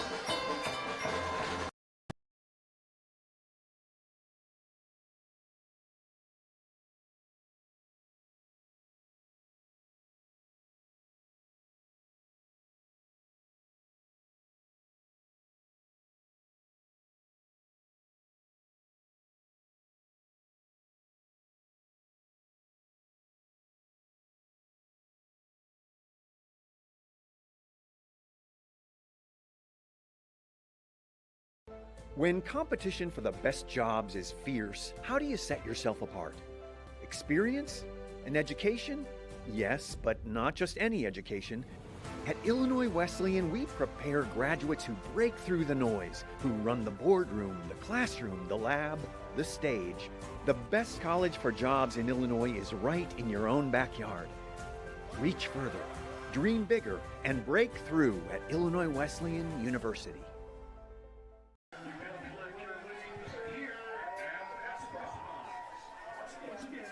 Welcome back to Tucci Stadium in Bloomington. Eric Stock with Joel Swanson. We are at halftime as the Titans trail the Central Dutch 14-7. We'll get into some of the numbers here in just a bit. Matt Sossler, our sideline reporter, but down on the field today. First, your observations as we look at a new era of Titan football and observations from what you saw in the first half. Well, my first observation took place pregame, Eric, and the energy for week one was much, much higher, and we saw it translate onto the field of play. That big return by Will Naja, definitely a igniter for this Titans squad. They were a little flat defensively. It's not easy giving up back-to-back third and longs to start the game. However, they were able to rebound, refocus, reset, and we're starting to see the Titan offense energy-wise. That's one thing that's not lacking on the sideline. They feel like they are still in this game. They are indeed still in this game on the score sheet, but that energy is going to have to translate more on the field, especially on the offensive side of the football. Yeah, I think fair to say they were pretty well outplayed for a good part of the half, but they got some momentum. They got some stops later in the half on the defensive side of the ball. Offense, they picked up a couple of first downs, so maybe that momentum is there, and then you kind of feel like you're playing with house money after you fall behind in a game that statistically is pretty one-sided against them. Yeah, for sure. And the thing we'll have to take note of in the second half is how does this defense hold up? There were a lot of water breaks, a lot of players that were on the exhausted end. It is week one, so the energy and conditioning is still taking place. However, the key thing is, how did these players stay fit in the offseason? How did the offseason programs work for them, especially for the Titan defense? They've been on the field a lot. They got a little bit of a reprieve towards the end of the second quarter. The offense was able to hang on to the football for a little bit longer. However, that's something to take note of going into half number two. Your observations in meeting Coach Williamson and your conversations with him in the lead up to the game and the pregame chat. Yeah, he's ready to go. This is an emotional return for him. He started his coaching career here back in the late 2000s. He's coming back here, not only coming back to be the head football coach, but he's succeeding Norm Ash, who was here for 38 years. It's not an easy task for anybody. But Coach Williamson, in our pregame chat, highlighted the idea that every week one is the same. You have a lot of unscouted looks. It doesn't matter if you're here, if you're coaching high school, if you're coaching elementary Pop Warner, week one is always the same, and I think we've seen a little bit of the week one jitters come out. We saw a couple of misplays, a couple of drop passes, but that just comes with the territory of playing in week one. He emphasized focusing on themselves, which I think they've done a good job of. We've seen them correct simple fundamental plays. A prime example, the first KOR didn't go necessarily to plan, second one went all the way to the house. So we're seeing those adjustments take place in-game, which is a very exciting sign to see if you're an Illinois Wesleyan football fan. All right, thank you, Matt Sossler. Appreciate it as always. Looking forward to hearing you more in the second half as we continue here at halftime. We have another special guest joining us here at the break. Emma Thorman from Illinois Wesleyan Athletics will step in here as the Titans here with a 14-7 deficit against the Central College Dutch here at halftime on IWSports.com, and we'll take a quick break and return here in just a moment. It's 14-7, Titans trailing Central on IWSports.com.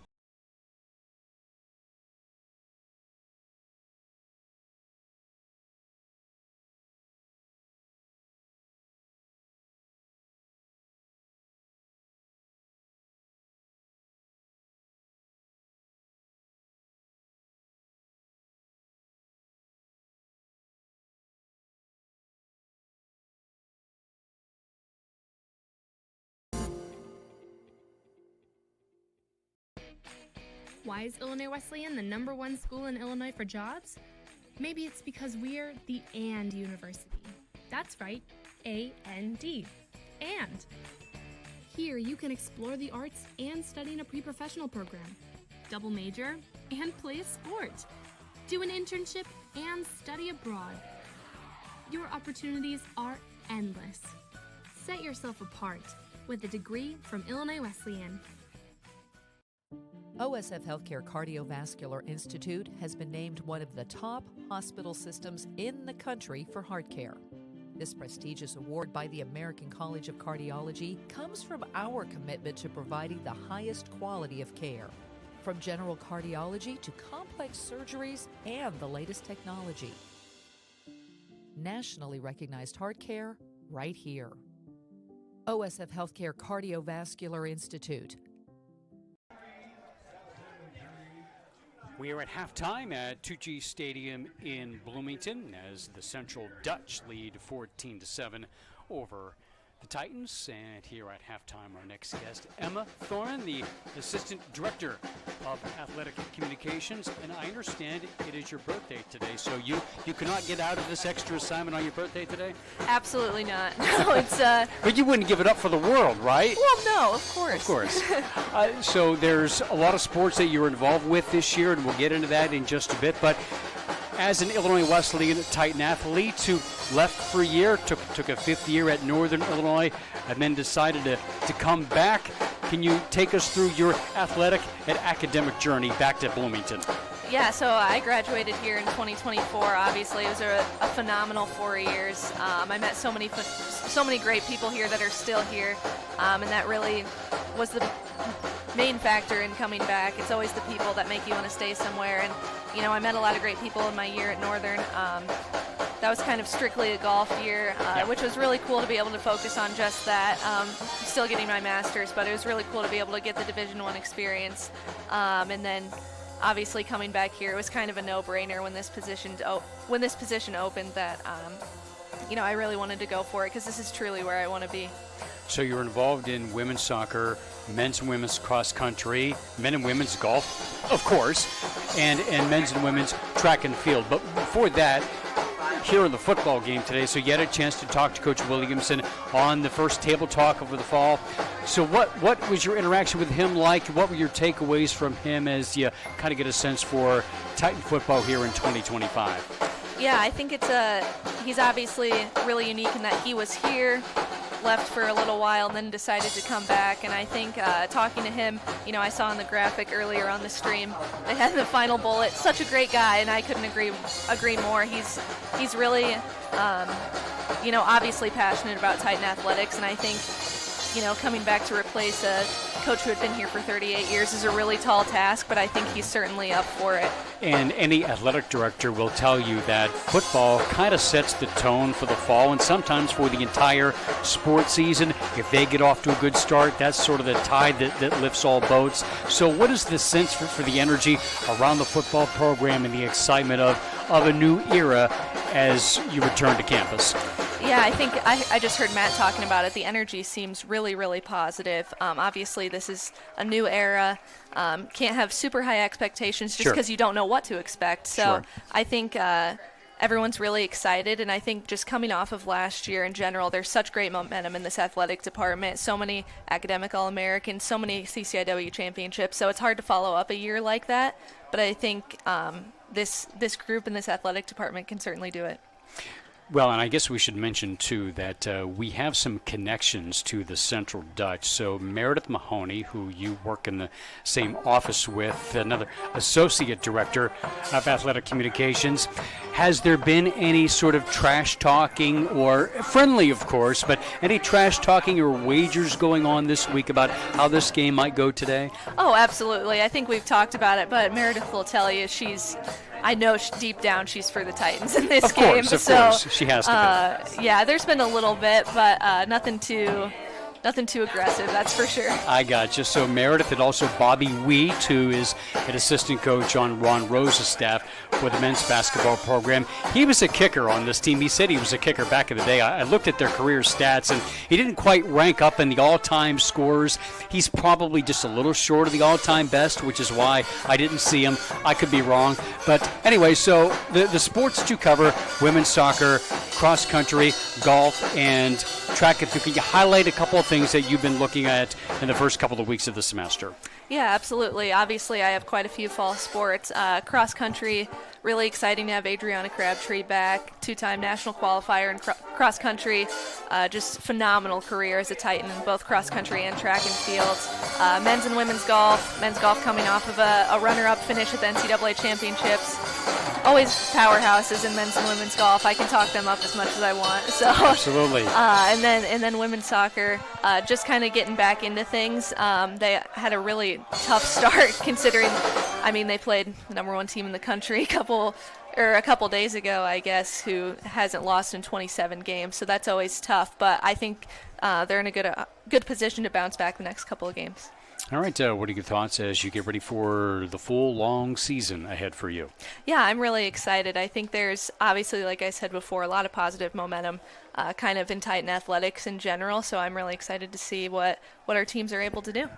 It would be nice on your birthday if we could celebrate a Titan victory. Can we speak that into existence? Yeah, absolutely. I mean, I think the boys are in a really good spot here, only being down a touchdown to such a talented Central team at halftime. I'd call that a pretty good start. Indeed. Emma, thank you so much. Best of luck. Glad to have you back in Bloomington, and looking forward to continued success in the future. Awesome. Thank you. Go Titans. All righty. Thank you. That's Emma Thorman, Illinois Wesleyan's Assistant Director of Athletic Communications, as we are at halftime and the Titans trail the Central Dutch 14-7. We'll take another break and get you set for the second half after this 2-minute timeout. This is Illinois Wesleyan Titan football on 88.1 FM, WESN, and IWSports.com. Why is Illinois Wesleyan the number 1 school in Illinois for jobs? Maybe it's because we're the AND University. That's right, A-N-D. And here you can explore the arts and study in a pre-professional program, double major, and play a sport, do an internship, and study abroad.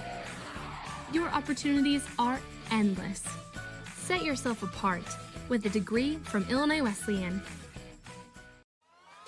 All right, pay attention. Welcome to Fandom 101. We'll cover the tools of the trade from foam fingers in the wave to the super secret wave. How's that for a course description? Lesson 1, your game starts long before the opening whistle, so arrive prepared. 2, if something piques your interest, raise your hand.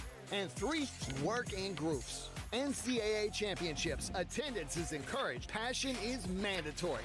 Get your seats today at ncaa.com/tickets. Class dismissed.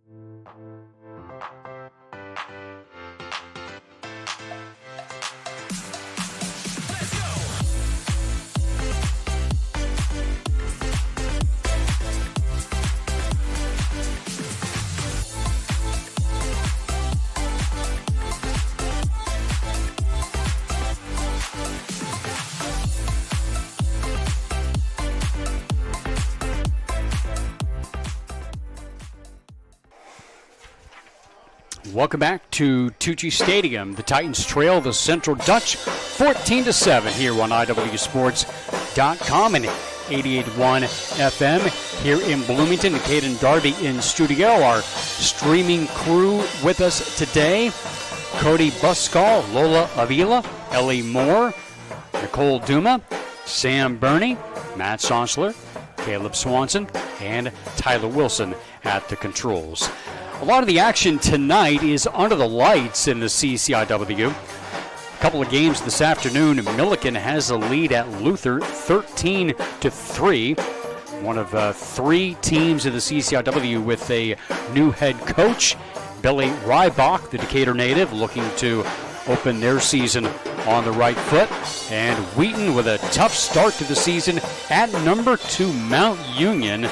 And Mount Union leading in the fourth quarter, 37-14. As we look at the numbers in this one, Illinois Wesleyan trailing 14-7. The numbers don't look particularly great for the Titans, but just down by a score certainly has to be a positive. Yeah, they're hanging in there, no doubt about that, but they've had a hard time moving the football. Boy, Dermot Smythe just 7 pass attempts in the first half. Just that one single completion. They're going to have to figure out a way to be able to protect him, keep him upright, A couple of drops by the wide receivers kind of mixing in there as well. So we'll see if Dermott's numbers are better in the second half. Titans had a hard time running the football for about a quarter and a half, did better at the end of the half with just 11 carries for 37 yards, but certainly going to have to get the offense going if they're going to find themselves in the contest in the second half. The defense, a lot of bend but don't break, gave a couple early scores, did a much better job of keeping the Dutch off the scoreboard after that. They were able to get some pressure on the quarterback in that first half, but still, big offensive numbers for the Dutch, and maybe the number one thing that sticks out when you look at the stats at half, the Dutch had 45 plays in the first half, Titans just 18, so a huge, substantial difference. Time of possession, 20 minutes for the Dutch in half number one. Those numbers are going to have to get better if the Titans are going to find themselves in the winner's circle here this afternoon. Yeah, Malik Gray, 9 carries, 35 yards. Dermot Smythe, just 1 completion in 7 attempts for 11 yards. That was a completion to Will Naza, who had the big kick return of 90 yards late in the first quarter. But offensively, still trying to get things going. Just 3 first downs compared to 13 for Central. Their offense was on the field for over 21 minutes here today. Hunter Hoffman, 16 of 26 passing, 213 yards, 1 touchdown, 1 interception. Hoffman also their leading rusher, 5 carries for 24 yards. Jay Scrunder, they've done a good job of keeping him in check, holding him to 20 yards on 11 carries so far today. The Dutch, 6 of 11 on third downs. Titans are 1 for 5. And the Dutch have converted 2 of 3 fourth down opportunities as well, as they lead 14-7. We'll take our last halftime break. We will come back and get you set for the third quarter as the Central Dutch lead the Titans 14-7. Back in a moment on 88.1 FM, WBSN, and IWSports.com.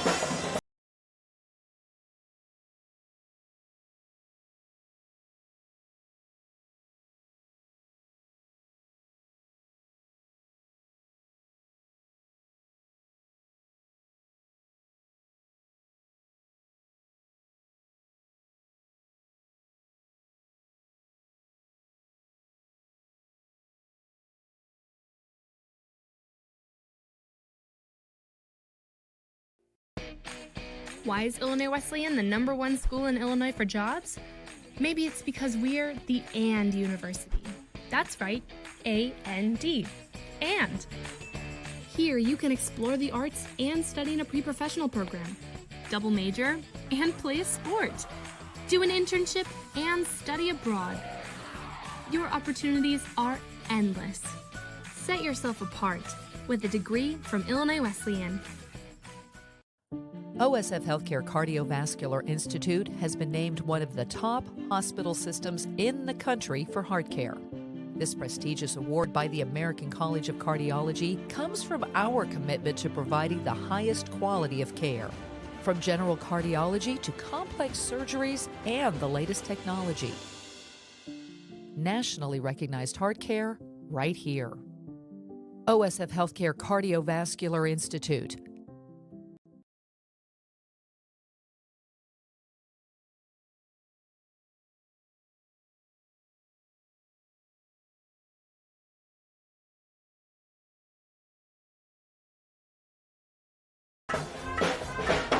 $14-7 is our halftime score in the first game of the 2025 season. Titans down just a score as we get set for the third quarter. Before we kick it off once again and we send it down to our sideline microphone and Matt Sossler. Matt? Thank you, Eric. The keys to the second half for Illinois Wesleyan, it's simple. Continue the momentum, keep it going on the offensive side, try to ignite that. For Central, it's start to finish off. We saw it in the first quarter, they were able to get off fast. However, in the second quarter, they sort of tailed off. Will Jared Williamson come away with a first game victory? He's within striking distance. Let's see if it happens. All right, thank you, Matt. Titans will open conference play in 2 weeks. They've got their bye next week, as they will welcome the Elmhurst Blue Jays and Mike Murray's former team to Bloomington for a 1 o'clock kick, while the Dutch have one more non-conference game next week, their home opener in Pella against Randolph-Macon, and then they open ARC play American Rivers Conference action in 2 weeks at Luther on September the 20th. And we certainly got a feel for it last year when we made the trip to Iowa. You go through downtown Pella on the way to the stadium, and you can tell it's a game day in Pella. The atmosphere and that entire community and the campus is something to behold on football Saturdays. A community that really embraces its football team. It's a small town between Iowa City and Des Moines, but they really embrace the football program here, and that's always exciting to see. And a big crowd made the trip from Iowa to Bloomington this afternoon. Yeah, great support, and that's what comes with tradition. Boy, Central good every single year, and boy, they've had terrific tradition, a lot of stability in the coaching staff, and the last few years, boy, the American Rivers, it's been Central, and Wartburg. Wartburg has really jumped up the last couple of years, even in the national scene. Titans get the football, and it will go midway deep into the end zone for the touchback on the kick from Andrew Mohan, who had a long field goal try that went wide left at the end of the first half to keep this a one-score game. And the Titan offense with new life here as we start the second half, and they'll be positioned at the 25-yard line at a 14-7 game. Be interesting to see now in the second half, with the Titans really struggling on the offensive end in half number one, how much we will see Dermot Smythe using his legs in the offense here. I mean, it is a skill set that he does possess. And then on the side of that, trying to keep him upright and trying to keep him healthy. So that combination will be interesting to see here, especially with an offense that really had a hard time moving the football in half number one. Two tight ends will shift to the far side. They give it to Gray on first down. Has a hole. It closes quickly at about the 29. Hit after a gain of 4. Gray kind of got to see legs late in that first half. Had a couple of first down runs. Series good for about 3 to the 28. Averaged about 4 yards per carry. Pretty respectable for the Titans. Boy, Jace Grunder for Central only averaged 1.8 yards per carry in that first half. They did a nice job against him. So rushing numbers were not a problem for the Titans in half number one. Now the aerial game, that's a different story. Yeah, just one completion in that first half as the tight end shifts to the near side. That's Cooper King. Out of the pocket, Smythe flushed out to the near side, looking downfield. Now he'll take off, and he'll hot foot the ball to the sidelines and out of bounds at the 32 as he was directed out by Logan Larson, a junior linebacker from Madrid, Iowa, and brings up 3rd and 3 for the Titans. Yeah, reasonable third down now here for Illinois Wesleyan. Even closing in maybe closer to 2 yards here for a first down for the Titans. We'll see if they can pick it up. That would be a big momentum builder coming out of the break. But had a lot of fortune on first down, just 1 out of 5 in the first half.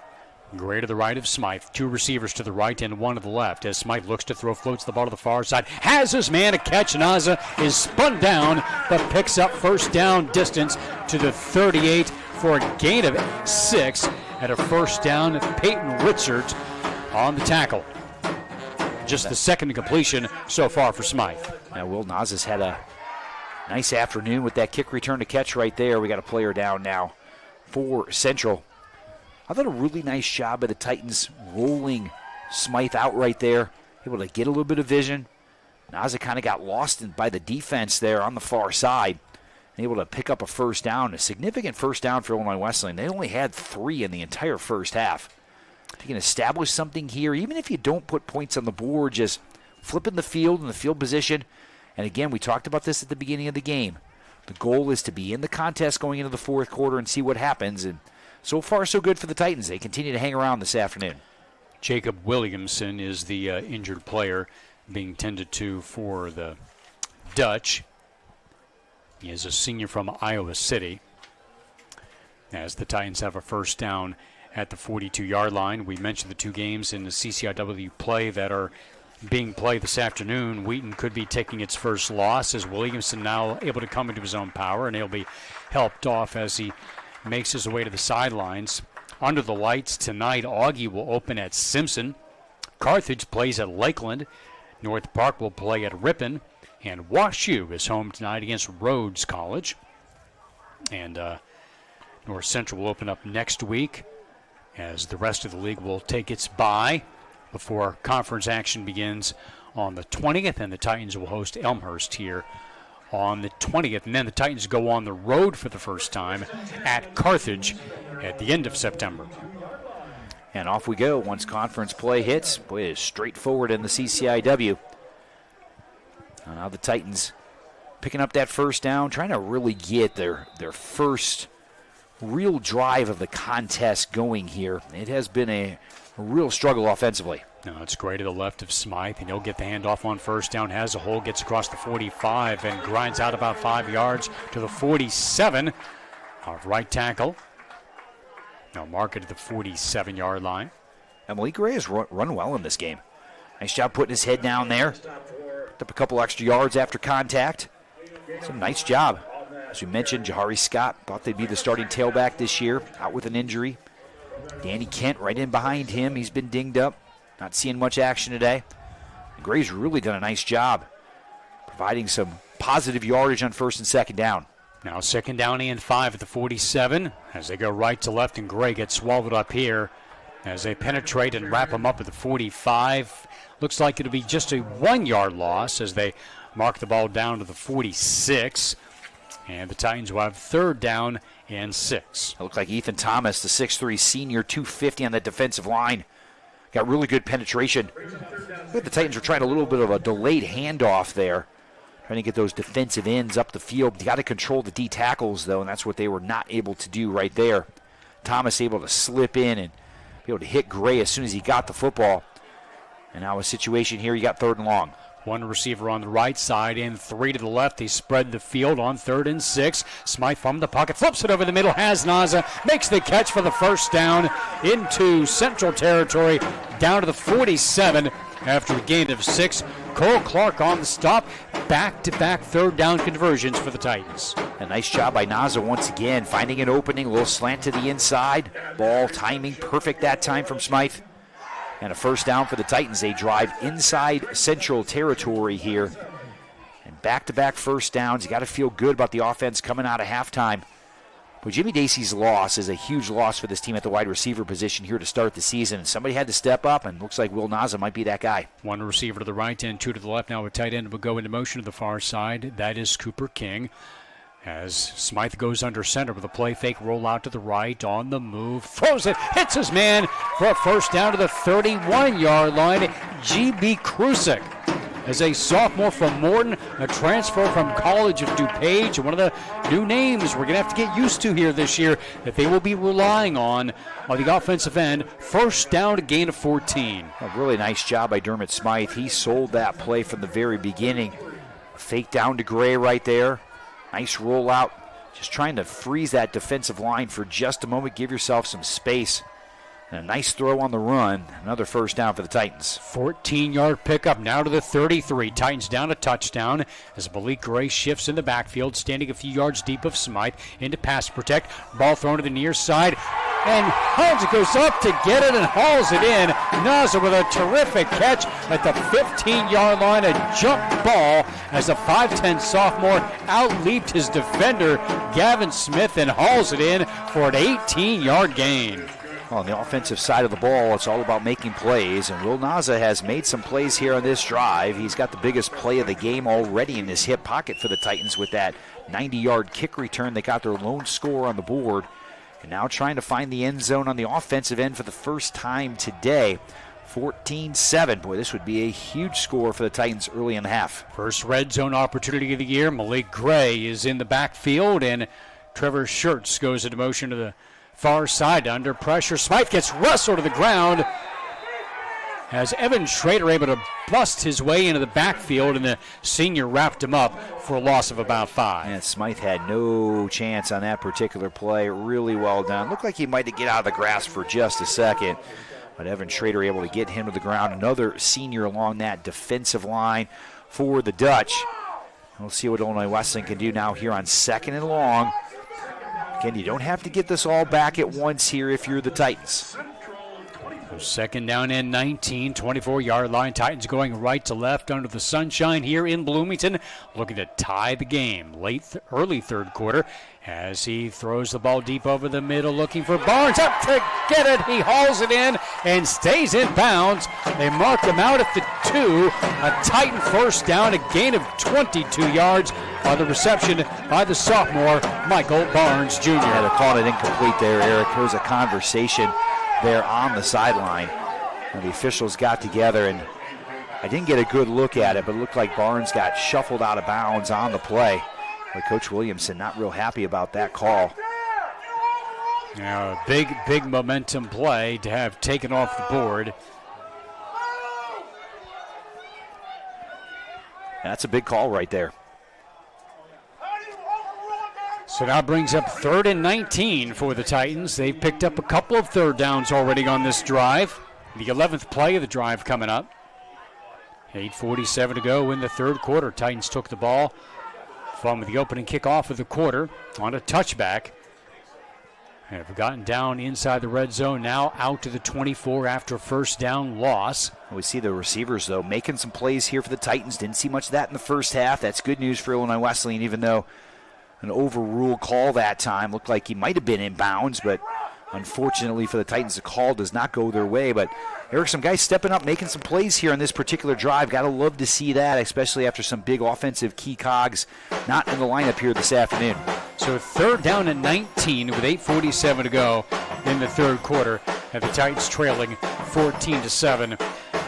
Do you try to get it all on this play? Do you try to set up a manageable 4th down?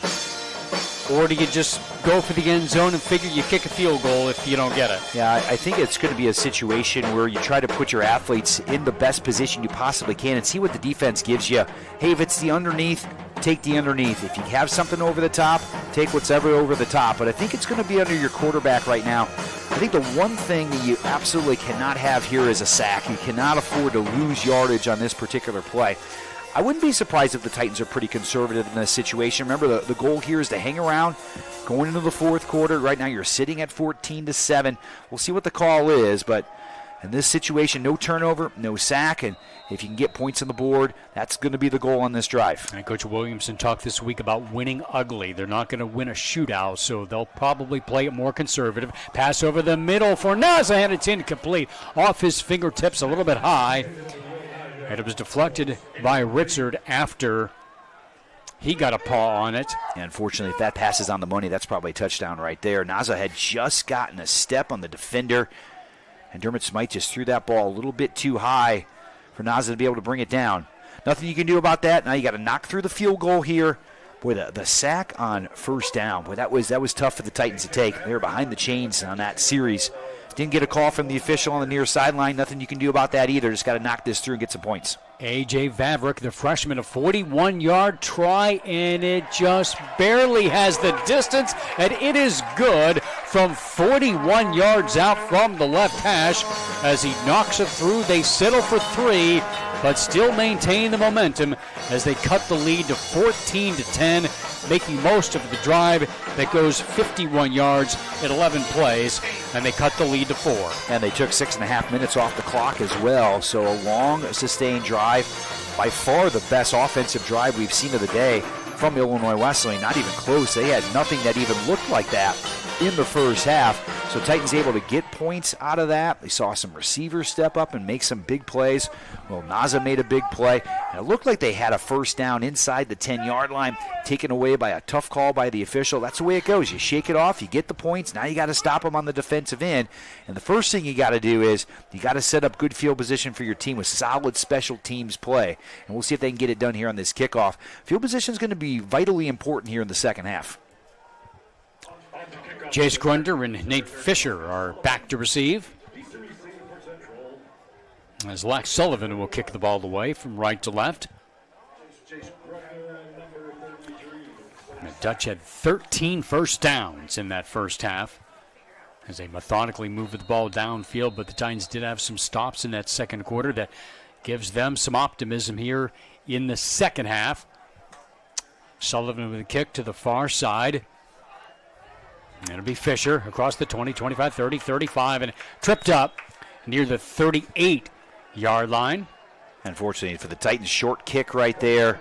Pretty well returned by Central. Going to give them pretty decent field position here. And talk about the Titans hanging around. But your margin for error is not real high for Illinois Wesleyan. You're going to have to play really good football here in the second half. I think the defensive line has played really well for the Titans here so far in this contest. The Dutch averaging about 2.5 yards per carry on the ground. They were able to put some pressure on the quarterback as well. That front three's been pretty good. They've been able to get some pressure without using the linebackers a lot, and probably actually used the linebackers less getting into that backfield as the half went on. 38-yard line, the handoff to Grunder, and he gets crunched at the 40. Right up the middle after a gain of 2. Averaged about 1.8 yards per carry in that first half, so the Titans did a good job of holding Grunder down. Had just under 900 yards rushing a season ago. They have a lot of experience in that backfield back, also having Hoffman back at quarterback. It's been a big advantage for Central. We might have seen that early on, the continuity that Central brings in on those first 2 drives, putting touchdowns on the board. 2nd and 8 at the 40 as they go left to right, up by 4 points now. With 8 minutes to go in the third quarter, pressure, pass to the near side, and makes the connection to the 41-yard line, slipping a tackle. He got the first down and more out to near midfield. Tate Jarofsky, the sophomore from Grundy Center, Iowa, picking up a first down at the 50. And he's 6'5". Boy, they got really good size at wide receiver. Both those guys that can split out there give them really, really good targets on the outside. So an advance of 10. Right at the midfield marker. 2 receivers on the left. Pair of tight ends. Backs are now split. 1 tight end will shift to the far side. Now they go to the I formation as Hoffman turns and gives the ball to Grunder. Slipping a tackle of DeMeo. Or make that Jackson. Able to pick up 5 yards to the 45. Nearly got a grasp on him in the backfield, but able to shake free and turn it into a gain of 6. Yeah, just couldn't quite get the angle that time by Alexander Jackson. But again, he shows really good speed of getting into that backfield. Now under 7 minutes to go in the third quarter. And touchdowns on 2 long drives, their first 2 possessions. And the Titan defense has held solid ever since. But now they're back on their heels on their own side of the field on 2nd down and 4.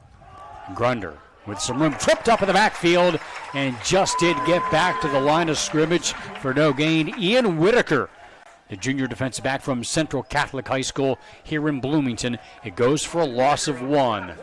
And actually playing Ian at linebacker there, outside linebacker position, able to get in there and make a nice tackle. The Titans have done a nice job of that trio of juniors in that defensive line, and then getting some other guys in there. You see them right now in the 4-3. Let's see if they can stymie Central here on 3rd down. They're 5 of 11, 6 of 11 on 3rd downs. Hoffman stumbles, maintains his balance, flips the ball to the far side, and makes the connection for the first down of the far sideline at the 34-yard line. Cam Schulte on the catch, and a great recovery. Actually, I believe that was Jarofsky who made the catch. Hoffman, nice job, presence of mind. It would look like he was about to stumble in the backfield. Yeah, and that time the receiver was pretty wide open on the far side. The Titans again brought pressure, just couldn't get to the quarterback. First down from the 34-yard line. They go on the ground again to Grunder on the short side of the field. Turns off field, plows into the defender, and picks up about 8 yards to the 26. Now let's see if the Dutch gearing it up. You see them picking up the tempo here. Feel like they've got the Titans back on their heels, trying to take advantage of that as much as they possibly can. Ashley Brown, Joey DeMeo on the tackle now with 2nd down and short. Hoffman with a deep ball, near side man wide open into the end zone for the Central touchdown. Missed assignment. Cam Schulte, the junior, on the catch. 2nd touchdown. Then we have a flag down. Yeah, this one's going to go against the Titans.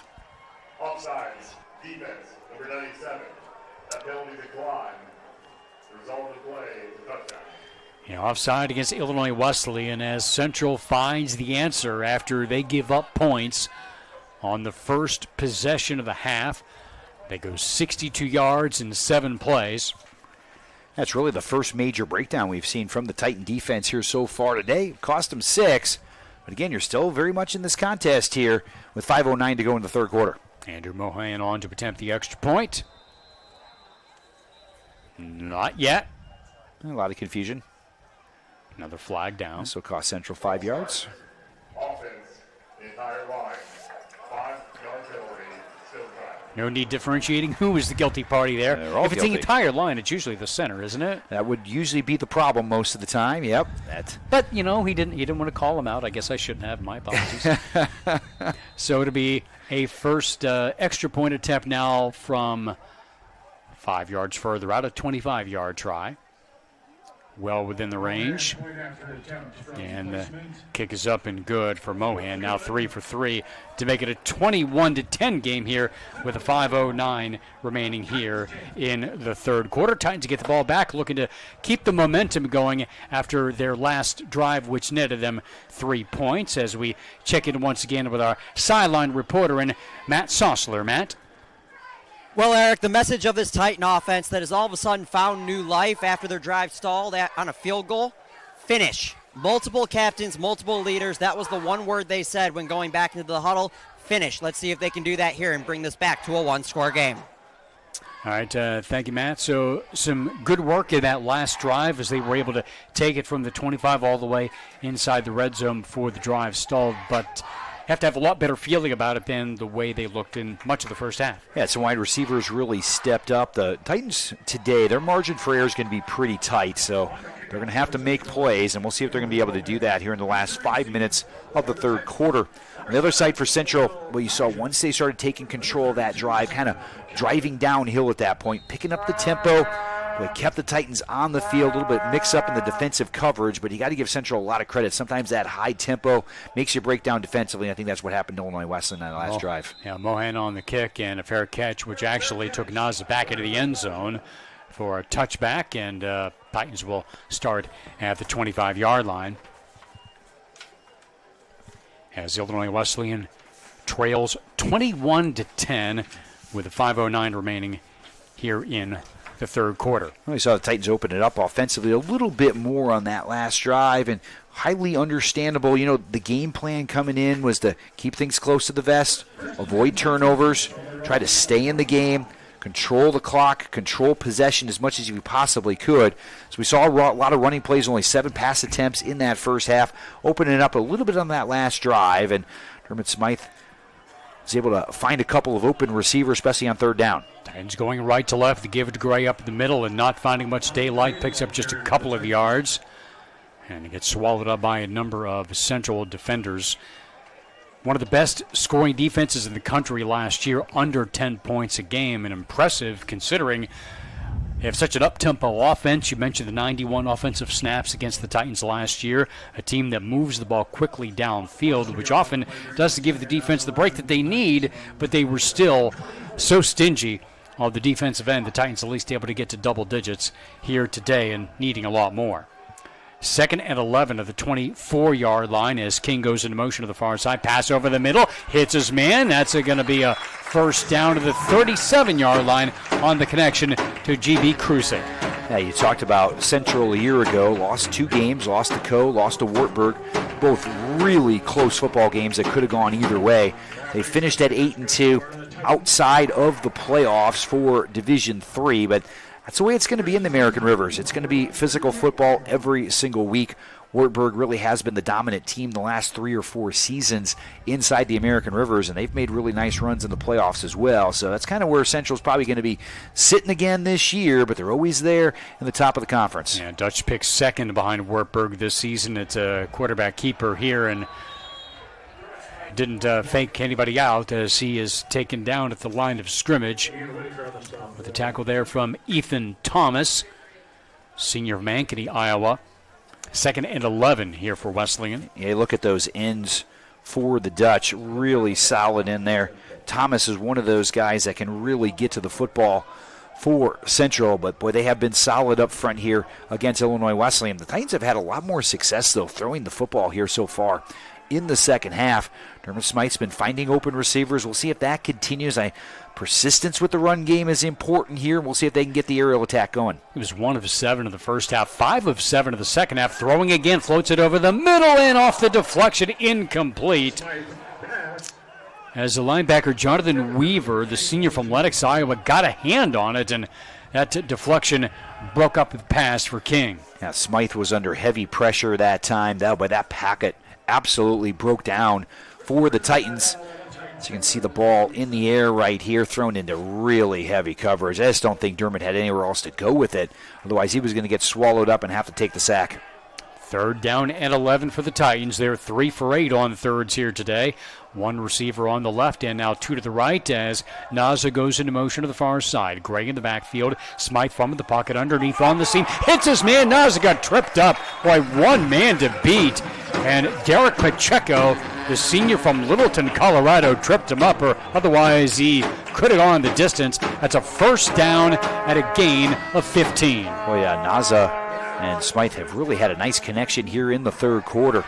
Titan offense has been much better. It's really those slants to the middle of the field that they've been able to take advantage of here, continue to move the chains. How about these 3rd down conversions for Illinois Wesleyan all of a sudden, half number 2, after really non-existent, only 1 in the entire first half. And that was a 3rd and long, now in Dutch territory at the 47. Titans down by 11. It is a play fake and nice spin move to avoid the sack. Smythe looking downfield. Flag is down. Could have an offensive hold here as Smythe motors out of bounds at the 46 for a 1-yard pickup. Yeah, this is a poor call by the official. Boy, the Dutch sold that one big time coming around the outside.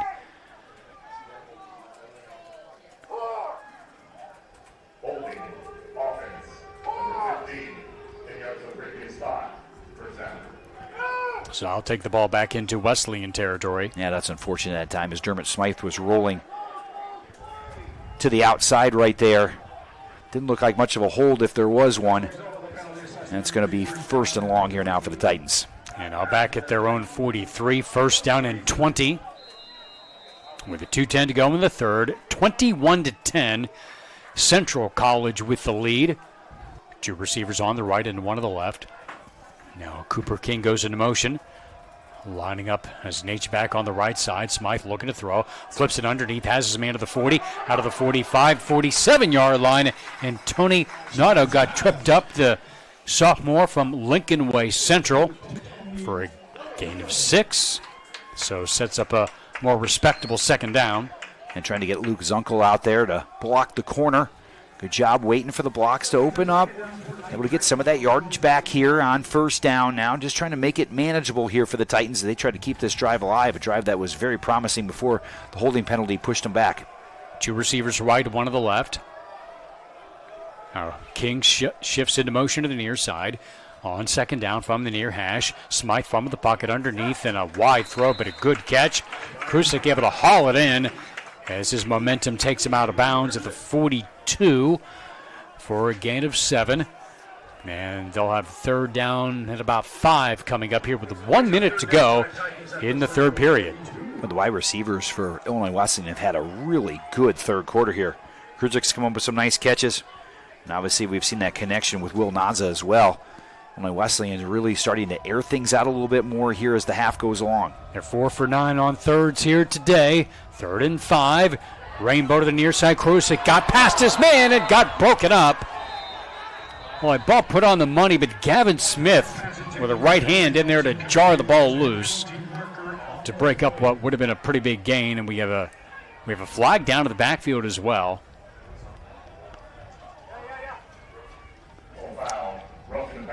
Roughing the passer penalty against Central. That's a biggie. I didn't see the hit.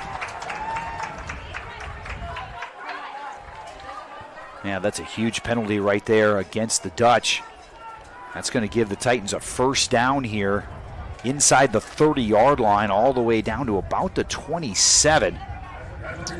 Well, that was a nice pass by Dermott Smythe. Right on Kruzik's hands, but again, the defensive back did a good job just getting a hand in there. As GB Kruzik, seen really his first action at wide receiver, has really done a nice job, especially here in this 3rd quarter. Now bring a fullback in on 1st down and 10 at the 27-yard line as they show pressure up the middle.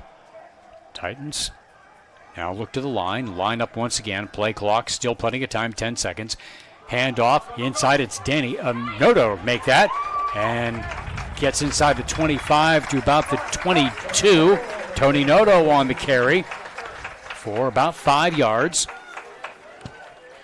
A nice delayed handoff that time by the Titans. Good job getting those defensive ends up the field. Able to handle the D tackles inside. Note a little bit of room to run in there. So it's 2nd down and 5. Inside of 5 seconds. Does not look like they'll get another play off. And they'll get ready for the 4th quarter.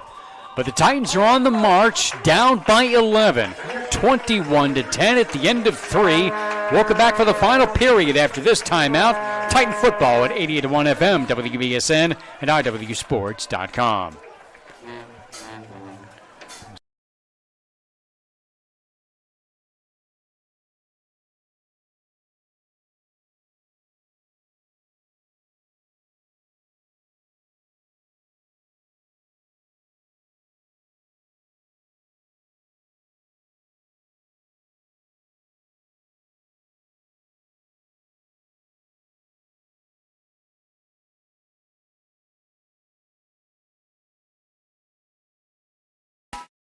When competition for the best jobs is fierce, how do you set yourself apart?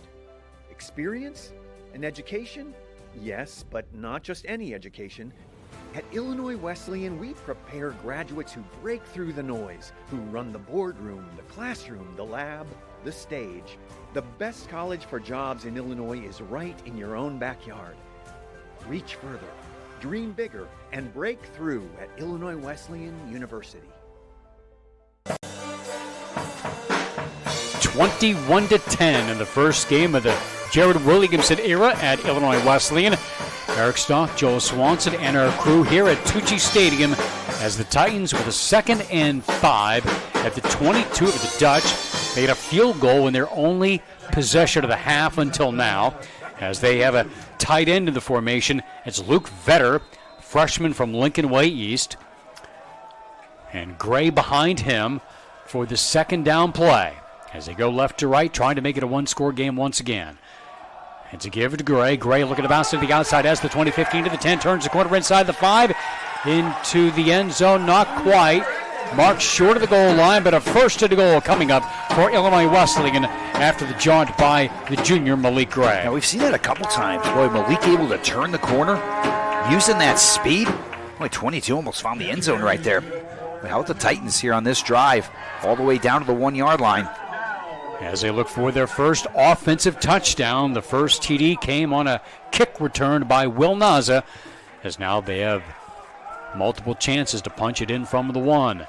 As Smythe goes under center, turns and gives the ball to Gray, and stacked up and on the spin, they mark his progress short of the goal line. He's about as close as you can get without getting in. It looked like the ball broke the plane there, but we're a long way away from where that football is. The official has a much better look at it and said that Gray didn't quite make it into the end zone. Let's see if the Titans can get behind that offensive line right here and push this ball over the goal line to really make this interesting here in the 4th quarter. 2nd and goal from the 1. They tried the quarterback keeper. He tries to extend it over the goal line, and it works. Touchdown, Illinois Wesleyan. Dermot Smythe on the quarterback keeper. He had 9 rushing touchdowns a year ago and gets a critical yard here today that makes it a 1-score game once again. Yeah, talk about a significant turnaround on the offensive end. But the Titans really had a hard time moving the ball at all in the first half. They have really come out and moved the football. Multiple different guys getting it done. Started with Will Naza making some really nice catches. We saw GB Kruzik really step up at the wide receiver position. And then number 22, Malik Gray, 5'11", 200. We've seen him turn the corner a couple of times here so far in this game. And now the Titans might be taking a timeout here, and I think they will before this extra point. Are they contemplating a 2-point conversion here, Eric, to try to get within 3 with 13:40 to go? Maybe that's the conversation taking place right now in that huddle. It looked like you had the offense on the field. I suspect that they were preparing to go for that. We're at a point in the game where you'd like to make it a field goal game, although you don't want to get caught chasing points. But they do take their 2nd timeout, so just 1 remaining. Well, Titan fans, you can make a difference for Illinois Wesleyan athletics by supporting the Titan Athletics Fund. You're helping provide opportunities for student athletes to succeed both on and off the field. Every gift strengthens our programs, facilities, and the overall Titan experience. If you'd like to support the free live streams of every Titan Athletics event, simply select the Athletic Communications Department when making your gift. So it's quick and easy. Visit iwsports.com and click on Support the Titans. So join us in keeping Titan pride strong today and for generations to come. So if you call the timeout, Matt tells us that Coach Williamson didn't like the look. They weren't set. So they get set now after calling the timeout, as they do indeed line up for the two-point conversion to try to make it a field goal game. Noto in the backfield to the left of Smythe.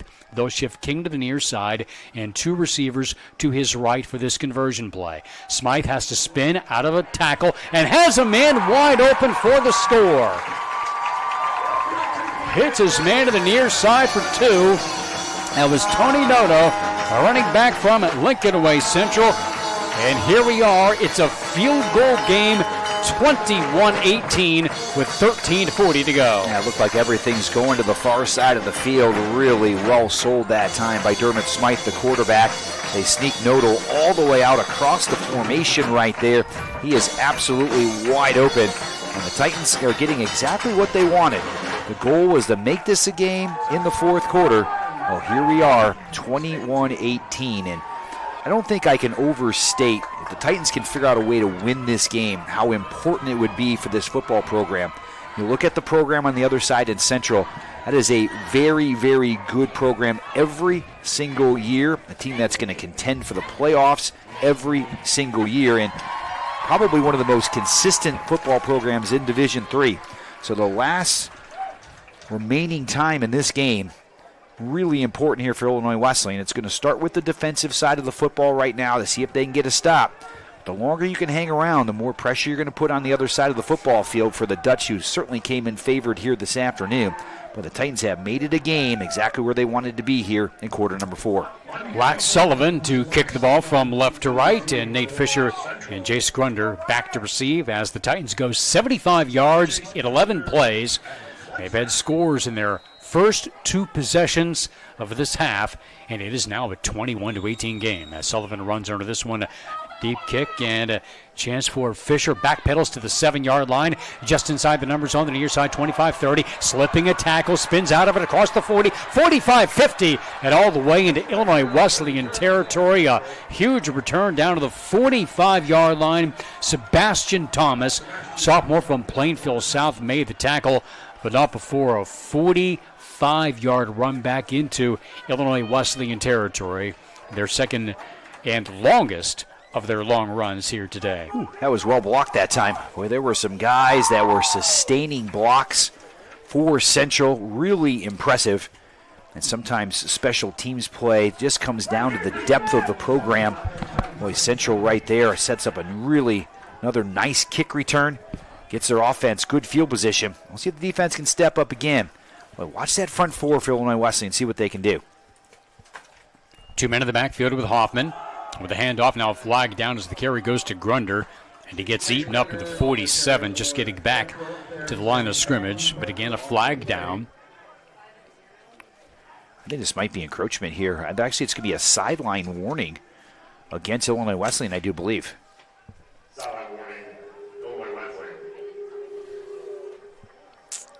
And just a warning there, Brendan White, our referee. And Coach Williamson not real happy about the call. It's the line judge here on the near side. 2nd down and 10. 2nd and 9. About 9.5. As they line up two receivers on the right and one on the left. And one man to the backfield for Hoffman.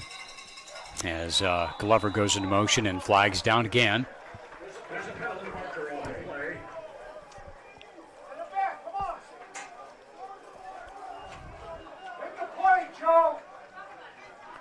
They're going to talk things over for just a moment. It is going to be a false start here against the Dutch. That'll move them back in their own territory. So I'll push it back to 2nd and 14 for the Dutch. Titans continue to do a really nice job with Jace Grunder. He's had a hard time really getting going here so far this afternoon. Opening 2 minutes of the fourth quarter, Titans are down by field goal. Hoffman from the pocket lobs the ball to the near side for Schultz, and it's broken up. A nice defense by Ashley Brantley. They got their hands tied up, but the junior from Los Angeles breaks it up, and now 3rd and long for Central. And Schulte's got such good size at 6'3", 215. Boy, that was well played by Illinois Wesleyan. Ashley Brantley at 6'1", 180. Battling the bigger wide receiver right there, able to get a hand on the football. That's man-to-man coverage. Boy, the Titans brought quite a few players up front trying to get to Hoffman. It was man-to-man coverage, and boy, Brantley came up big on that particular play. 3rd and 15 at the Central 48. They're 7 of 12 on third downs today. Hoffman under pressure, rolls to the far side and throws it away. Pressure coming in, a flag down to the backfield. That's not good for the Titans right No, there. not at all. Boy, that's going to be a significant call. Looks like that could be a roughing the passer against Illinois Wesleyan. Sure looks like it. Which would negate the third down stop. Yeah, there was nowhere for Hoffman to go with the football right there. But that's just a killer for the Titans. And it's an automatic first down. It was 3rd and 15. Now a fresh set of downs for the Dutch. Well, you have to mark that play right there, as that is a significant penalty against Illinois Wesleyan. I was watching the ball in the air, didn't see how the play ended. Not much of an argument, though, from the Titan sideline. Now, there was a personal foul roughing the passer against Central on the last drive that helped set up a score for Illinois Wesleyan, and hoping it's not the same here for the Dutch. On a first down to the 37, on the inside to give, and a nice effort by Grunder to swim his way forward for about 5 yards after the initial contact and gets down to the 32. Yeah, Austin Brown had him for a moment right there. Was able to hang on and get him on the turf, but Grunder again keeping those legs moving, keeping them churning, able to pick up 5 yards on first down. He marked it to the 33, 2nd down and 6. 21-18 Dutch. 2.5 minutes gone by in the fourth quarter. First game of the season. And the third lid lifter for both of these teams head-to-head. Central was won the first two. Titans hope the third time is the charm today. Well, the waist-high snap of the give once again to Grunder with a cut back inside and picks up a yard. Good penetration there by Marshawn Griffin. Looked like he got the initial contact on Grunder. It's a gain of a yard. Now 3rd and 5. Yeah, Marshawn Griffin, he's been in that backfield, no doubt about it. He and Alexander Jackson have done a nice job coming off the edge. You got Matt Hansen, really that stabilizer right there in the center. That's why I've really liked what I've seen from that defensive line here so far today. Now from the 32, the Dutch going right to left, and they're all white and red.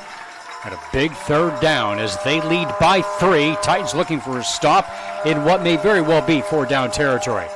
Titans with a 3-man front show blitz, now back off. On 3rd and 5, Hoffman 5 yards deep, takes the snap, wings the ball, incomplete. It was broken up on the far side. Great D by John D'Agostino to get a hand in there.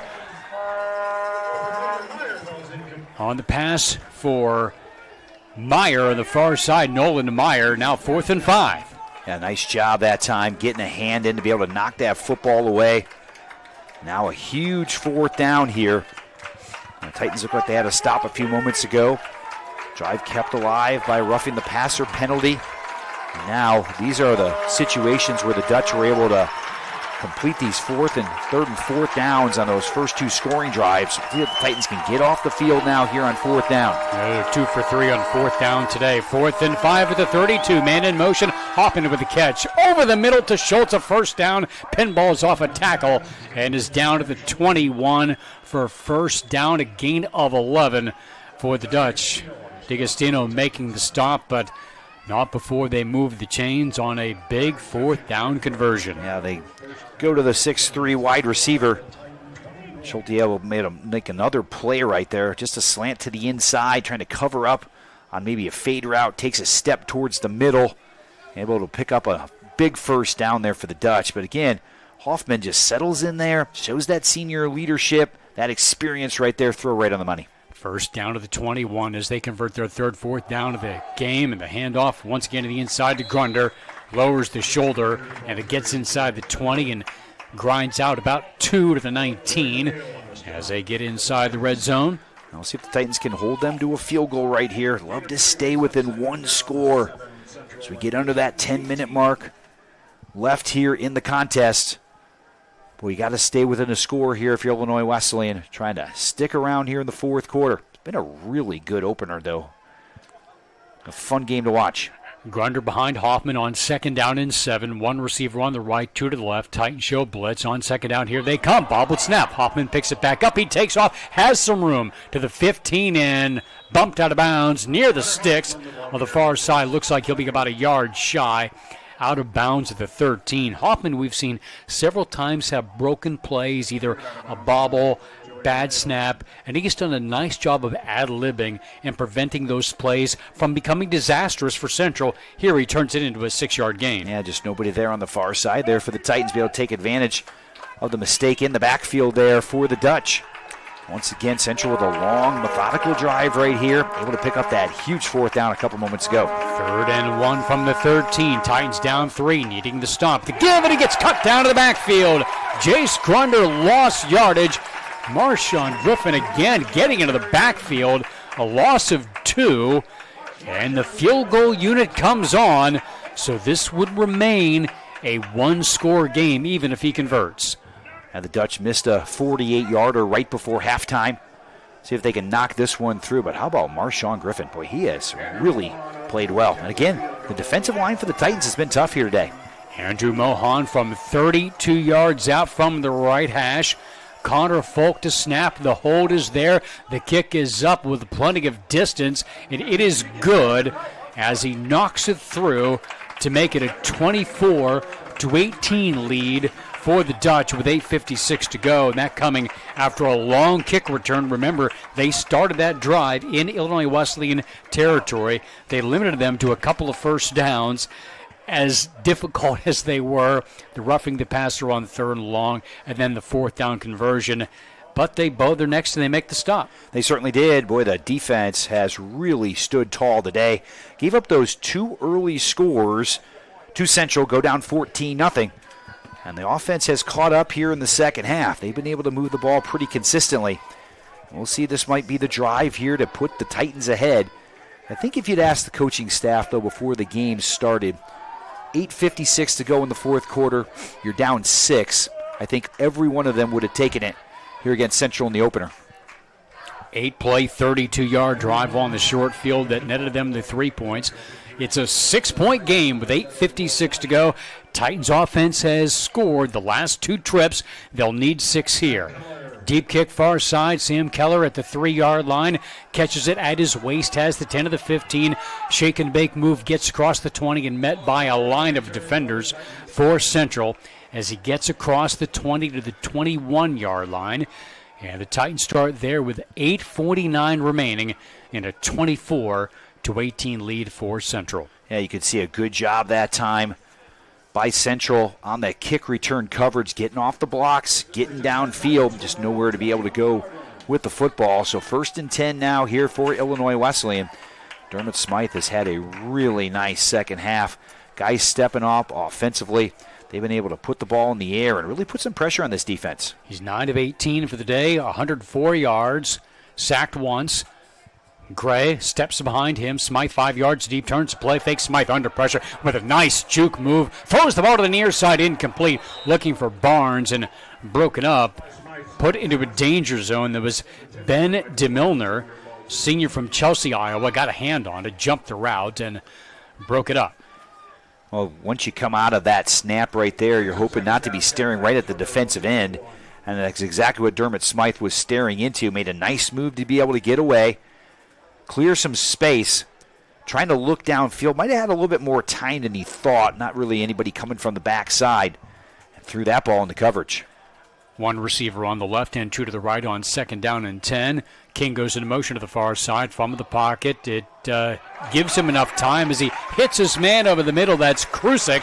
Angles to the left and a 1st down out to the 36, a 15-yard gain. At the tackle by Brody Morrison. junior linebacker from Earlham, Iowa. Boy, you talk about creating a nice pocket. Really nice job by the offensive line right there. Smythe was able to step up, really survey the field, and Kruzik came open over the middle. Pass was right on the money, but that's really tip your cap to the offensive line on that play.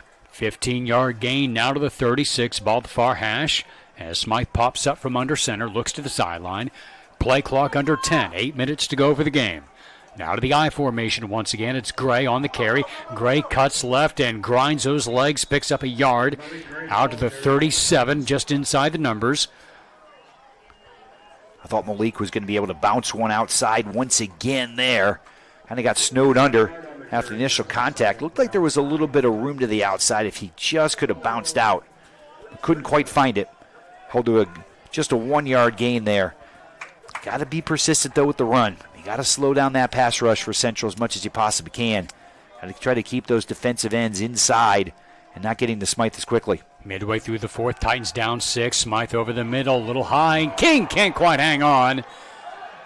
There's Ty Joss, sophomore defensive back from Iowa City, there to break it up just a bit high for the 6'3" Cooper King. And it brings up 3rd and 9, a big third down here for the Titans. Yeah, Joss did a nice job. Really good timing on the backside. Playing back there at that safety position. Tight end kind of breaks right down the middle. Running a little bit of a slant there at the end. And that pass really well done that time by Central to break that one up. Titans are 4 for 9 on third down today. They need 9 here, just over 7 minutes to go. Smythe steps up in the pocket over the middle, and it's intercepted. Brody Morrison with the INT inside Titan territory and down at the 39-yard line. Gray gets the tackle, but a big INT for Morrison, who Smythe evidently didn't see on the floater over the middle. Yeah, sometimes that dropping linebacker could be hard to spot till he's there, and Brody Morrison dropped right place, right time, able to pick that one off for Central. And the first turnover of the day for the Titans. It's what killed them 2 years ago in the game against Central. They turned it over for the first time here this afternoon, but let's see if the defense can stand tall again. They've been pretty tough here in half number 2, and they're going to have to be a wall to keep Central off the scoreboard once again to try to keep the Titans in the game. At the 35-yard line, a 24-18 game, they fake the pitch, and they run the ball to the right side once again, keeping it on the ground here to Grunder, and a gainer here inside the 20 to the near the 15-yard line of the carry there for Jace Grunder, who has been their workhorse here today, and he picks up 20 on the first play. A nice little counter play that time for Central. We haven't seen much of that so far today, as Illinois Wesleyan able to get some different personnel now on the field here, as Central looks to put a score on the board that are going to make it awfully difficult for the Titans to come back today. All right, Titans with pressure. Whitaker gets to the backfield and shakes free. Hoffman with a nice effort to avoid the hit. Yeah, and he gets it to the 17 for loss of 2. Yeah, Ian Whitaker almost took the handoff that time. He was in that backfield so quickly. He timed that perfectly, but Certainly boy, did. it felt like he was about 5 seconds early because he had the wind behind him at his back, and as you said, he just about took the handoff, and he turned it into a loss of 3 for Hoffman. Now with 6 minutes to go. Yeah, it would be interesting to see for Central right here.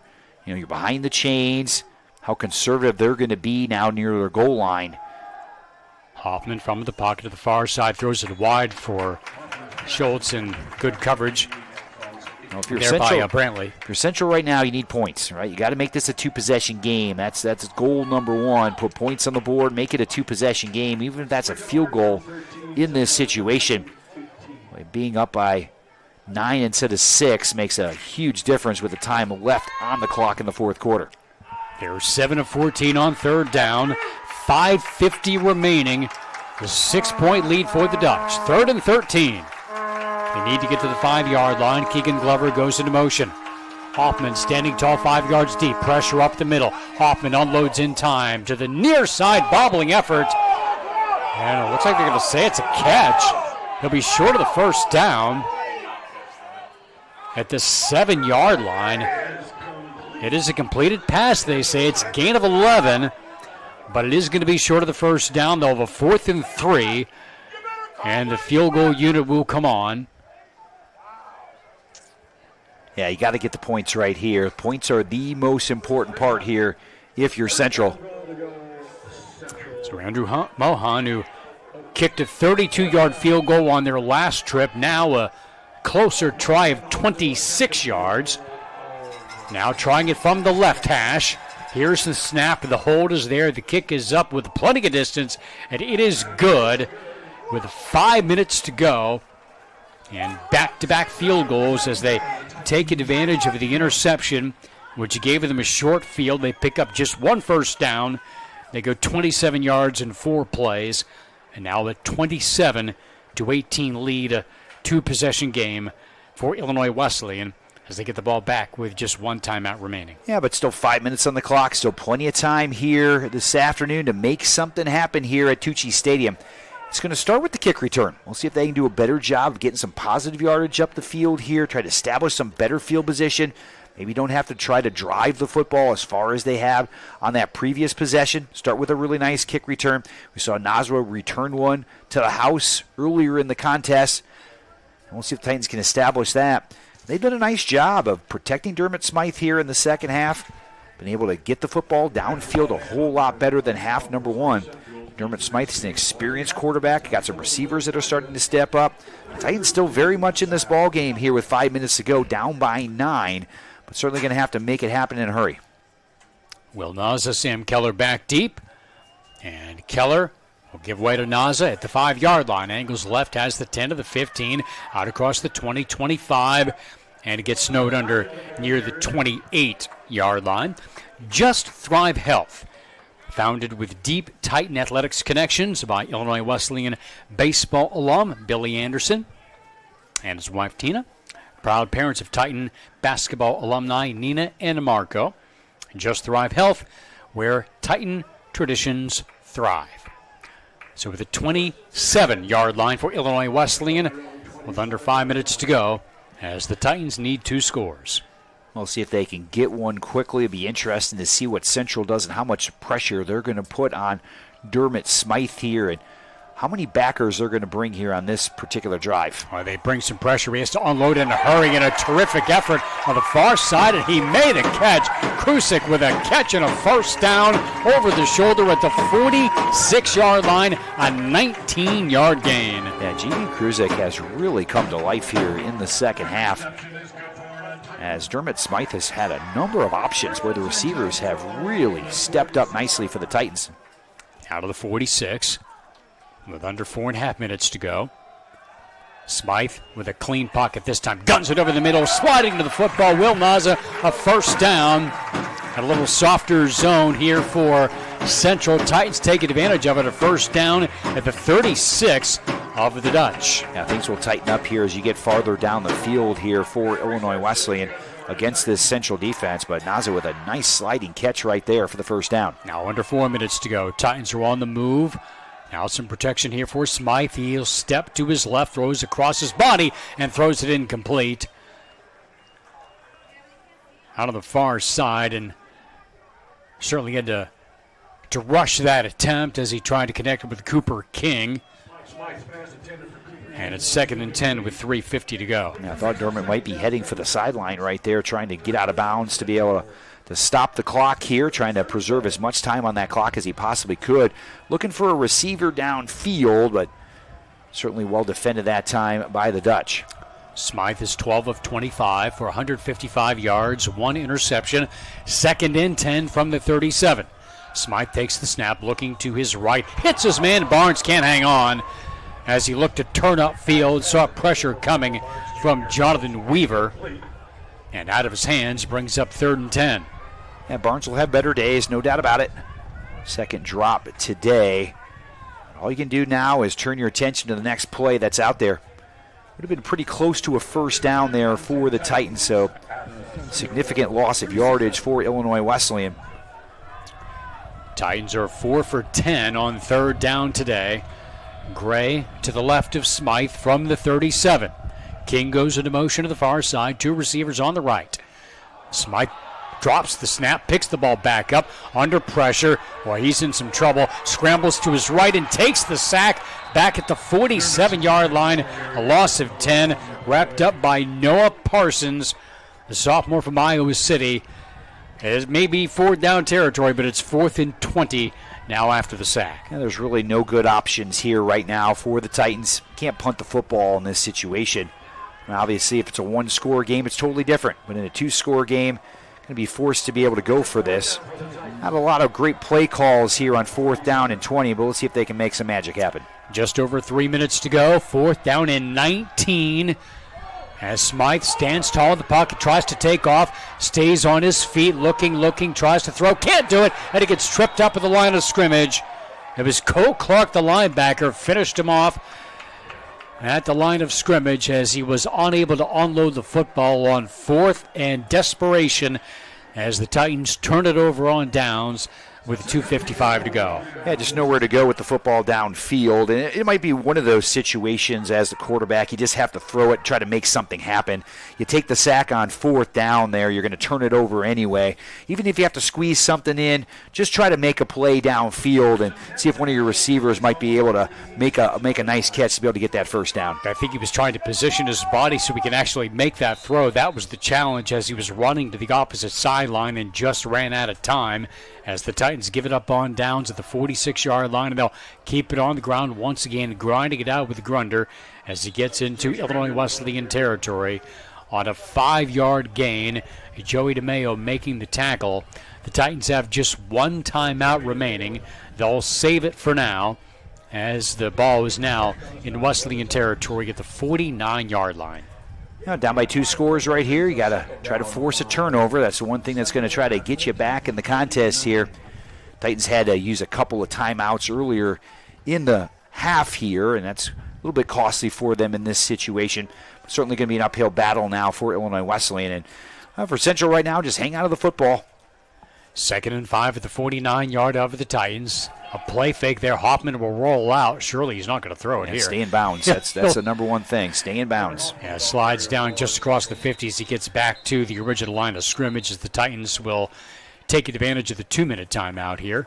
They still have one remaining as the Titans trail 27-18. We'll take a quick break here as we return for the finale at Tucci Stadium. It's 27-18. The lead for Central back in a moment on 88.1 FM, WESN, and IWSports.com.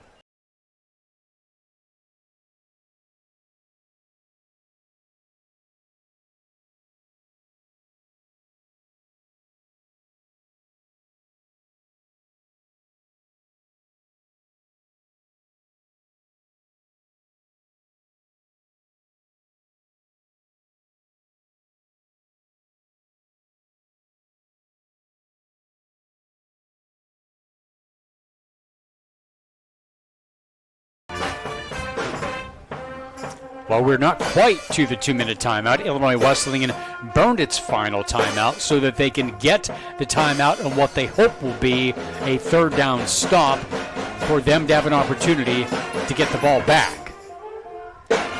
As the Dutch line up for a 3rd down and 5 at the Illinois Wesleyan 49-yard line. One more first down would just about put this game to bed. So the Titans need the stop. The Dutch are 7 of 15 on 3rd downs today. Glover goes into motion to the far side. Hoffman 5 yards deep, accepts the snap. Pressure, flings the ball to the far side, has Glover for the first down inside the 40 to the 36, a 13-yard gain, and a big Central first down. As we now come to the official 2-minute timeout with 1:58 remaining, and the Dutch in position to run out the clock here with a 27-18 lead. Well, the Titans have fought hard here this afternoon. Got down 14-0 to start the game. Boy, Will Naza had a huge kickoff return to make it 14-7. Illinois Wesleyan has definitely found some life in the offense, though, something to build off of for a game a couple weeks from now against Elmhurst. The only thing they can try to do right now here is try to force some sort of turnover. I got to think the Dutch will be ultra conservative here. They can run that clock out, and especially with this being a 2-score game, things not looking good for the Titans here this afternoon. But they have played Central really, really tough, especially after a really slow start for Illinois Wesleyan. One other game has gone final. In fact, both have gone final with the CCRW. Milliken opens the season with a win at Luther, 33-3. And Wheaton falls to second-ranked Mount Union, 37-29 the final. The rest of the action of the CCRW will come up tonight. So out of timeouts, looks like we'll have victory formation for the Dutch as Hoffman takes the snap, takes a step back. Lyman nearly got pushed into him as he takes the knee, and they'll likely just need to do this 2 more times. And nothing the Titans can do about this right now, as Central's going to come to Bloomington for the second time in 3 years and pick up another opening win. Titans were much more competitive, though, today than they've been the last couple of years here against the Dutch. Got to be feeling pretty good about yourselves walking out of here with the kind of game that you were able to play here this afternoon. A lot to build on, I think, for Coach Williamson in game number 1. Yeah, they had the football midway through the fourth quarter with a chance to take the lead, and that's all you can ask for is to give your team a chance, and they had that. But came up just short as Hoffman takes another snap and goes to a knee. Takes a hit at the end, and now we come up on 1 minute as they try to position themselves to just take one more snap, and that is all they'll need to burn off the last 55 seconds of this contest. Now the Titans will have next week no game next Saturday, and then 2 weeks from now a chance to get off to a great start in the CCIW. They'll be taking on Elmhurst, another home game before heading up to Carthage. So there's a lot of possibilities for the Titans here with this early schedule here to get themselves off to a nice start. Very competitive here in week number 1. A couple very winnable games and a couple of CCIW games coming up. So I know they came up short today, but still some really good things we saw on the football field. We'll see handshakes at midfield. Coach McMartin and Coach Williamson as the final 10 seconds tick off the clock, and Illinois Wesleyan makes a game of it against the Central Dutch, but Central College holds on for the 27-18 victory in the first game of the 2025 season. Our postgame comes up in just a moment. We'll hear from Coach Williamson in just a bit and give you the final numbers on this one as we return to Tucci Stadium in just a moment.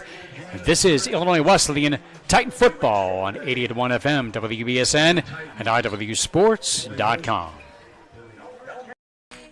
Why is Illinois Wesleyan the number 1 school in Illinois for jobs? Maybe it's because we're the AND University. That's right, A-N-D. And here you can explore the arts and study in a pre-professional program, double major, and play a sport, do an internship, and study abroad. Your opportunities are endless. Set yourself apart with a degree from Illinois Wesleyan. All right, pay attention. Welcome to Fandom 101. We'll cover the tools of the trade from foam fingers in the wave to the super secret wave. How's that for a course description? Lesson 1, your game starts long before the opening whistle, so arrive prepared. 2, if something piques your interest, raise your hand. And 3, work in groups. NCAA championships, attendance is encouraged, passion is mandatory. Get your seats today at ncaa.com/tickets. Class dismissed.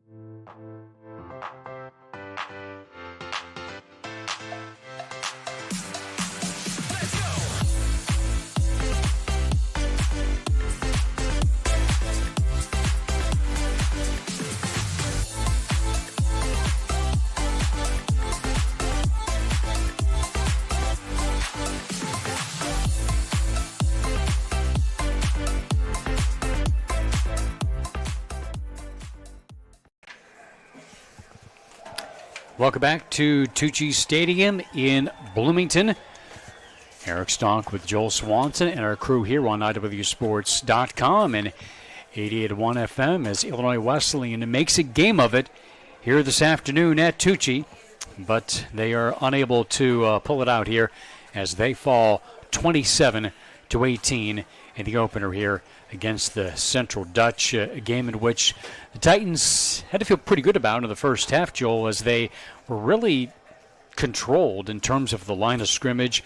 13 first downs to 3. The offense was on the field for less than 9 minutes, in that first half, but they found their momentum offensively in the second half. They had a field goal drive, a touchdown drive.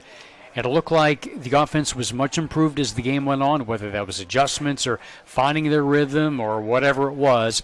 But there are certainly some things to build on next week, and you can say that also on the defensive side of the ball in the second half. Yeah, certainly a tremendous amount to build on, I think. First of all, I thought I saw some great things from the defensive line. I thought those guys were in the backfield. They were able to get pressure on the quarterback, especially in the second half. So that's something you can build off of right there. If you have a stout defensive line, you're going to win a lot of football games. I thought the offensive line did a pretty good job in the second half of really being able to protect Dermott Smythe. They opened up somewhat of a running game. Malik Gray looked good out there as well in that tailback position.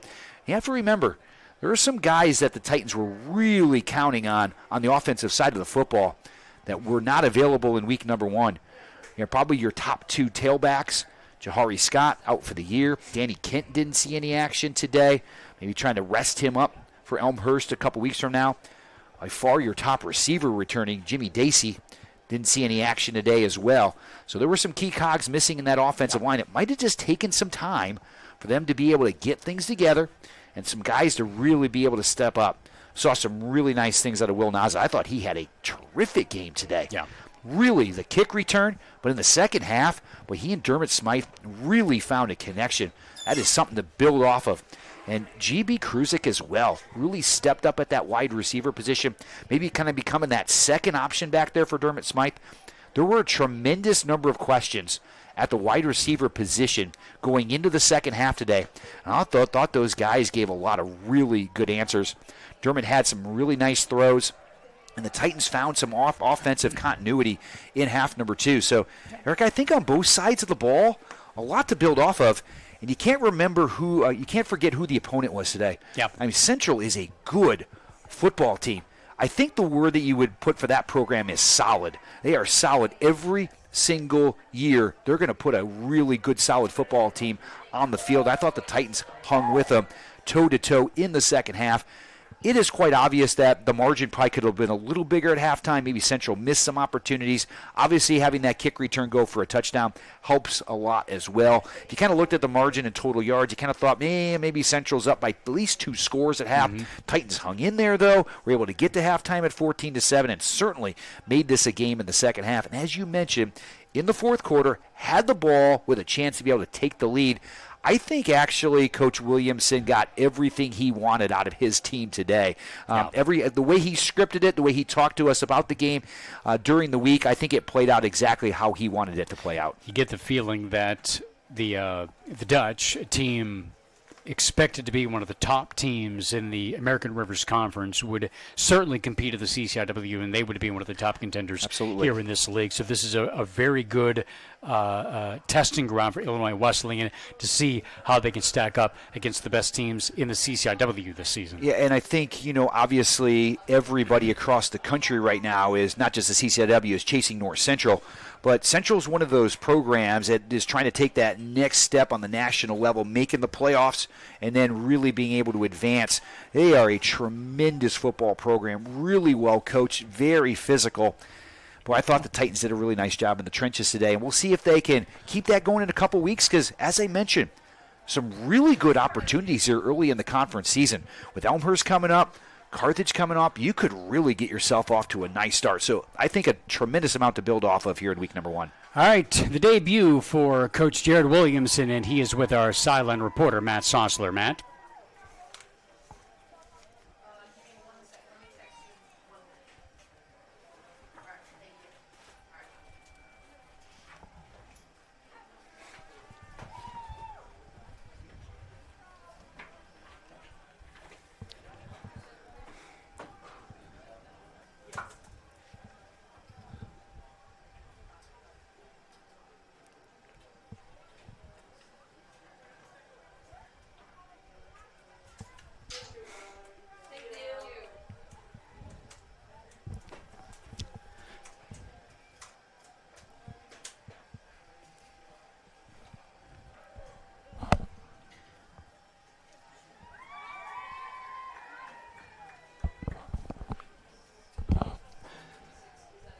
27-18 is the final. The win today for the Central Dutch. We'll step aside here and have more in just a moment.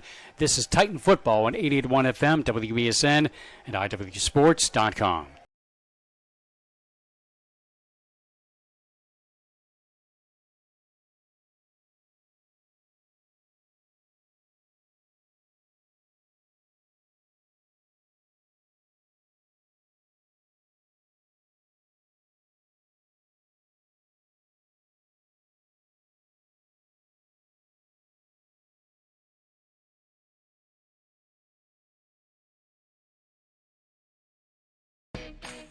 Why is Illinois Wesleyan the number one school in Illinois for jobs? Maybe it's because we're the AND University. That's right, A-N-D. And here you can explore the arts and study in a pre-professional program, double major, and play a sport, do an internship, and study abroad. Your opportunities are endless. Set yourself apart with a degree from Illinois Wesleyan. Welcome back to Tucci Stadium in Bloomington. The Titans come up short in the first game of the season, but had it down to the wire as Central wins 27-18. Back up in the booth here, joined by Will Naza, Titans sophomore receiver, who was the Titans' top pass catcher today. 6 receptions for 78 yards and a big kick return in the first half. We'll get to all of those things here in just a moment. But first, your impressions in your first game on the field here for the Titans. Yeah, obviously I think we came out a little slow, but I think we picked things up in the second half, which was great. As a team collectively, though, as an offense and defense, we need to be better. So, well, let's talk about the score. You take it back to the house. What did you see? How did the play set up for you? Yeah, the play set up really nice. There was a huge gap on the right side for me. My blockers did an amazing job, and I was able to get past the kicker and take it for 6. The Titans have had some really good kick returners in the last couple of years. I don't know if you had a chance to talk to Jahari Scott. He's done that a time or two, but it's a really difficult job. It's something that maybe is a lot harder than it actually looks. So what is your thought process, and how do you prepare for that as a return man? Yeah, as a return man, Jahari obviously has helped me a lot with certain stuff, with speed and hitting holes. But as a return man, you just really have to be fast. You can't hesitate very much, and I did that on that one kickoff return. So Dermot Smythe and you seemed to have some offensive rhythm, especially as the game went on. If you can give us your thoughts on that. Yeah, me and Dermot have been working all summer really hard, learning plays and stuff. This new playbook with these new coaches, and it's been a great experience so far, and I'm glad we could connect today. What kind of adjustments or what happened as the offense kind of started slow but got going as the game went on? Yeah, I think we just needed to execute better. Obviously, our O-line did a way better job in the second half. They really stepped up. And in the first half, obviously, some of our receivers had some drops. We need to make plays, and we did that in the second half.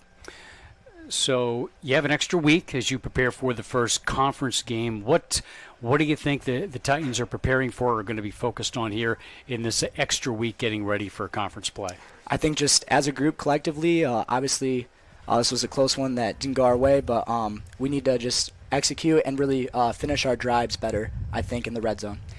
Now let's talk about your path to Illinois Wesleyan. How did you end up here? Funny story, both my parents actually went here. They met after college, and they told me this would be a great place to go, and I ended up here, and I'm so thankful. Well, we appreciate the time, and looking forward to watching you out there on the field here for the next couple of years. Congratulations, great performance here today, and we'll see you out there against Elmhurst here in a couple of weeks. Yeah, thank you so much, sir. All right, you bet. Thank you for joining us here. Appreciate it. Will Naza joining us here on the post-game show as we continue here a 27-18 victory here for the Central Dutch. We have another player guest coming up here in just a moment. We'll take a quick timeout. This is Illinois Wesleyan Titan football on 88.1 FM, WBSN, and IWSports.com. OSF Healthcare Cardiovascular Institute has been named one of the top hospital systems in the country for heart care. This prestigious award by the American College of Cardiology comes from our commitment to providing the highest quality of care. From general cardiology to complex surgeries and the latest technology. Nationally recognized heart care right here. OSF Healthcare Cardiovascular Institute. And we are back here at Tucci Stadium in Bloomington. Central College wins it 27-18 over Illinois Wesleyan in the first game of the 2025 campaign. Our defensive guest here today, Joey DeMayo, the Titan Jr., who had 11 tackles today as the Titans came up just short. First, your observations here about the first game of the new season. Obviously not the outcome we wanted. I feel like we prepared well. We just didn't execute to our full ability. Just effort on our end.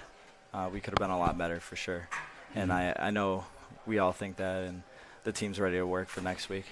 Do you feel there were any adjustments after the two long scoring drives to start the game? You got a couple of stops, got a turnover, got a stop on 4 downs, and it was a little harder for them after that. Yeah, I think it was just being assignment sound. I think we were playing a little lackadaisical at first.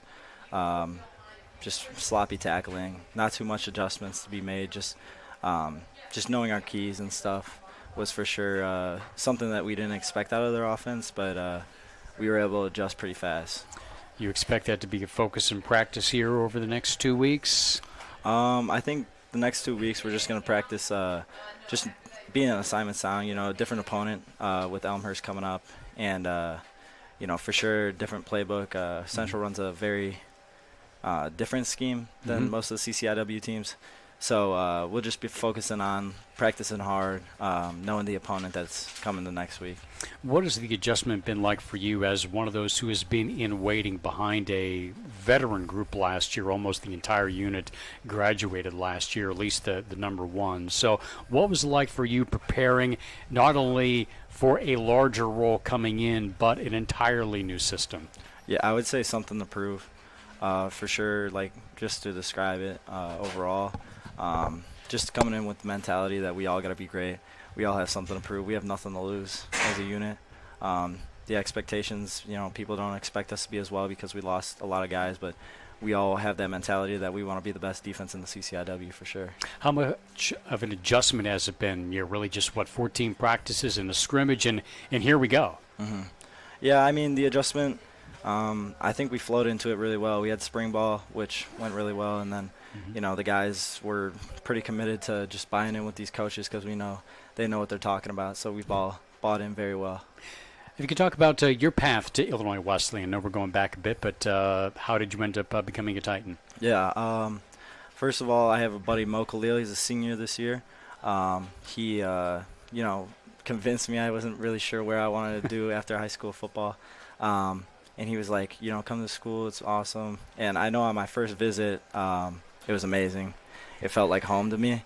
And that's how it felt on all my visits. I came on 3 other visits because I liked it so much. Then I decided to come here. I love the academics, love the small school, love having that personal connection with my teachers. And then the football is just awesome. I love the traditions, just a well-known program throughout the whole Midwest. And what are you studying and looking to do after school? I'm studying accounting. I'm looking to be a CPA after school, and hopefully that takes me somewhere. Not too sure 20 years down the line, but I know at least a few years out of school I want to be a CPA. You got a long time to figure that out. Sometimes people at our age are still trying to figure it out. So just final thoughts as you get ready for conference play and how this game prepares you for that. Yeah, I mean, Central's a great opponent. Kind of proves that we can play with anybody. We know that we can play with anybody if we just have to have that effort throughout the whole game and that mentality that this is just something to learn from. We appreciate the time, and best of luck here in a couple weeks. Thanks for joining us tonight. Yeah, thank you, guys. All right, Joey DeMayo, our defensive guest here, joining us here on the post-game show as Illinois Wesleyan comes up short here to Central College, 27-18. We'll take a quick look at the final numbers in this contest. Illinois Wesleyan had 212 yards of offense, while Central had 391 for the game. They had 20 first downs to the Titans' 14. Titans offensively, Dermot Smythe was 12 of 26 for 155 yards. No touchdown, 1 interception. Malik Gray had 16 carries for 64 yards. Will Naza, 6 receptions for 78 yards. J.B. Krusik had 5 catches for 71 yards on the day. And their leading tacklers, Joey DeMayo, had 11, but John Gavin led them with 12, including a half sack and 1.5 tackles for loss. For Central, Hunter Hoffman looking like the 3-year starter.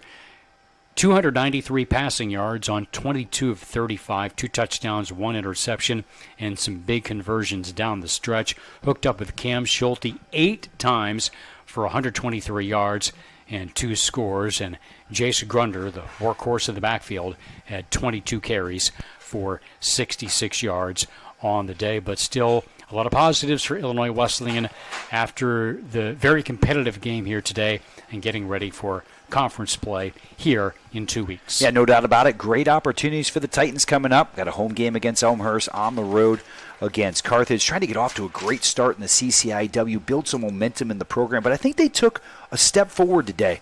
Really were very competitive versus Central. Really made this a game in the fourth quarter. So I think Coach Williamson's got to feel good about where they're at. And as we had talked to him during the week, I really think it played out exactly as he wanted it. Obviously, they would have loved to have gotten the victory here this afternoon, but right now it's going to be stepping stones for the Titans. And I think they took a step forward today. Going to have to take care of business in a couple weeks in very winnable games here at the beginning of the CCIW season. We'll see if they can take care of business there. But the offense got going in the second half. Defense really was able to turn things around after giving up a couple long drives to start the contest. 14-0 hole to start the game, but able to come back and make it a contest in the fourth quarter. That's exactly what they wanted to do. So we'll see what happens in a couple weeks against Elmhurst, but certainly looking forward to that. Well, you'll be able to hear Coach Williamson on Titan Table Talk next Monday, so look forward to that as we get ready for the next game against Elmhurst here on September the 20th. That's a 1 o'clock kick. We'll be on the air here on iwsports.com and the CCIW network at 12:30. I want to thank our streaming crew here today: Cody Bosco, Lola Avila, Ellie Moore, Nicole Duma, Sam Burney, Matt Sossler, Caleb Swanson, Tyler Wilson, and Caden Darby at the WESN studios. And we also thank the Illinois Wesleyan Athletic Communications staff, Katie Gonzalez and Emma Thorman, our halftime guest, and a happy birthday to her. For Joel Swanson, I'm Eric Stock saying so long from Tucci Stadium. Again, our final score: Central College 27, Illinois Wesleyan 18. This has been Illinois Wesleyan Titan football on 88.1 FM, WESN, and iwsports.com.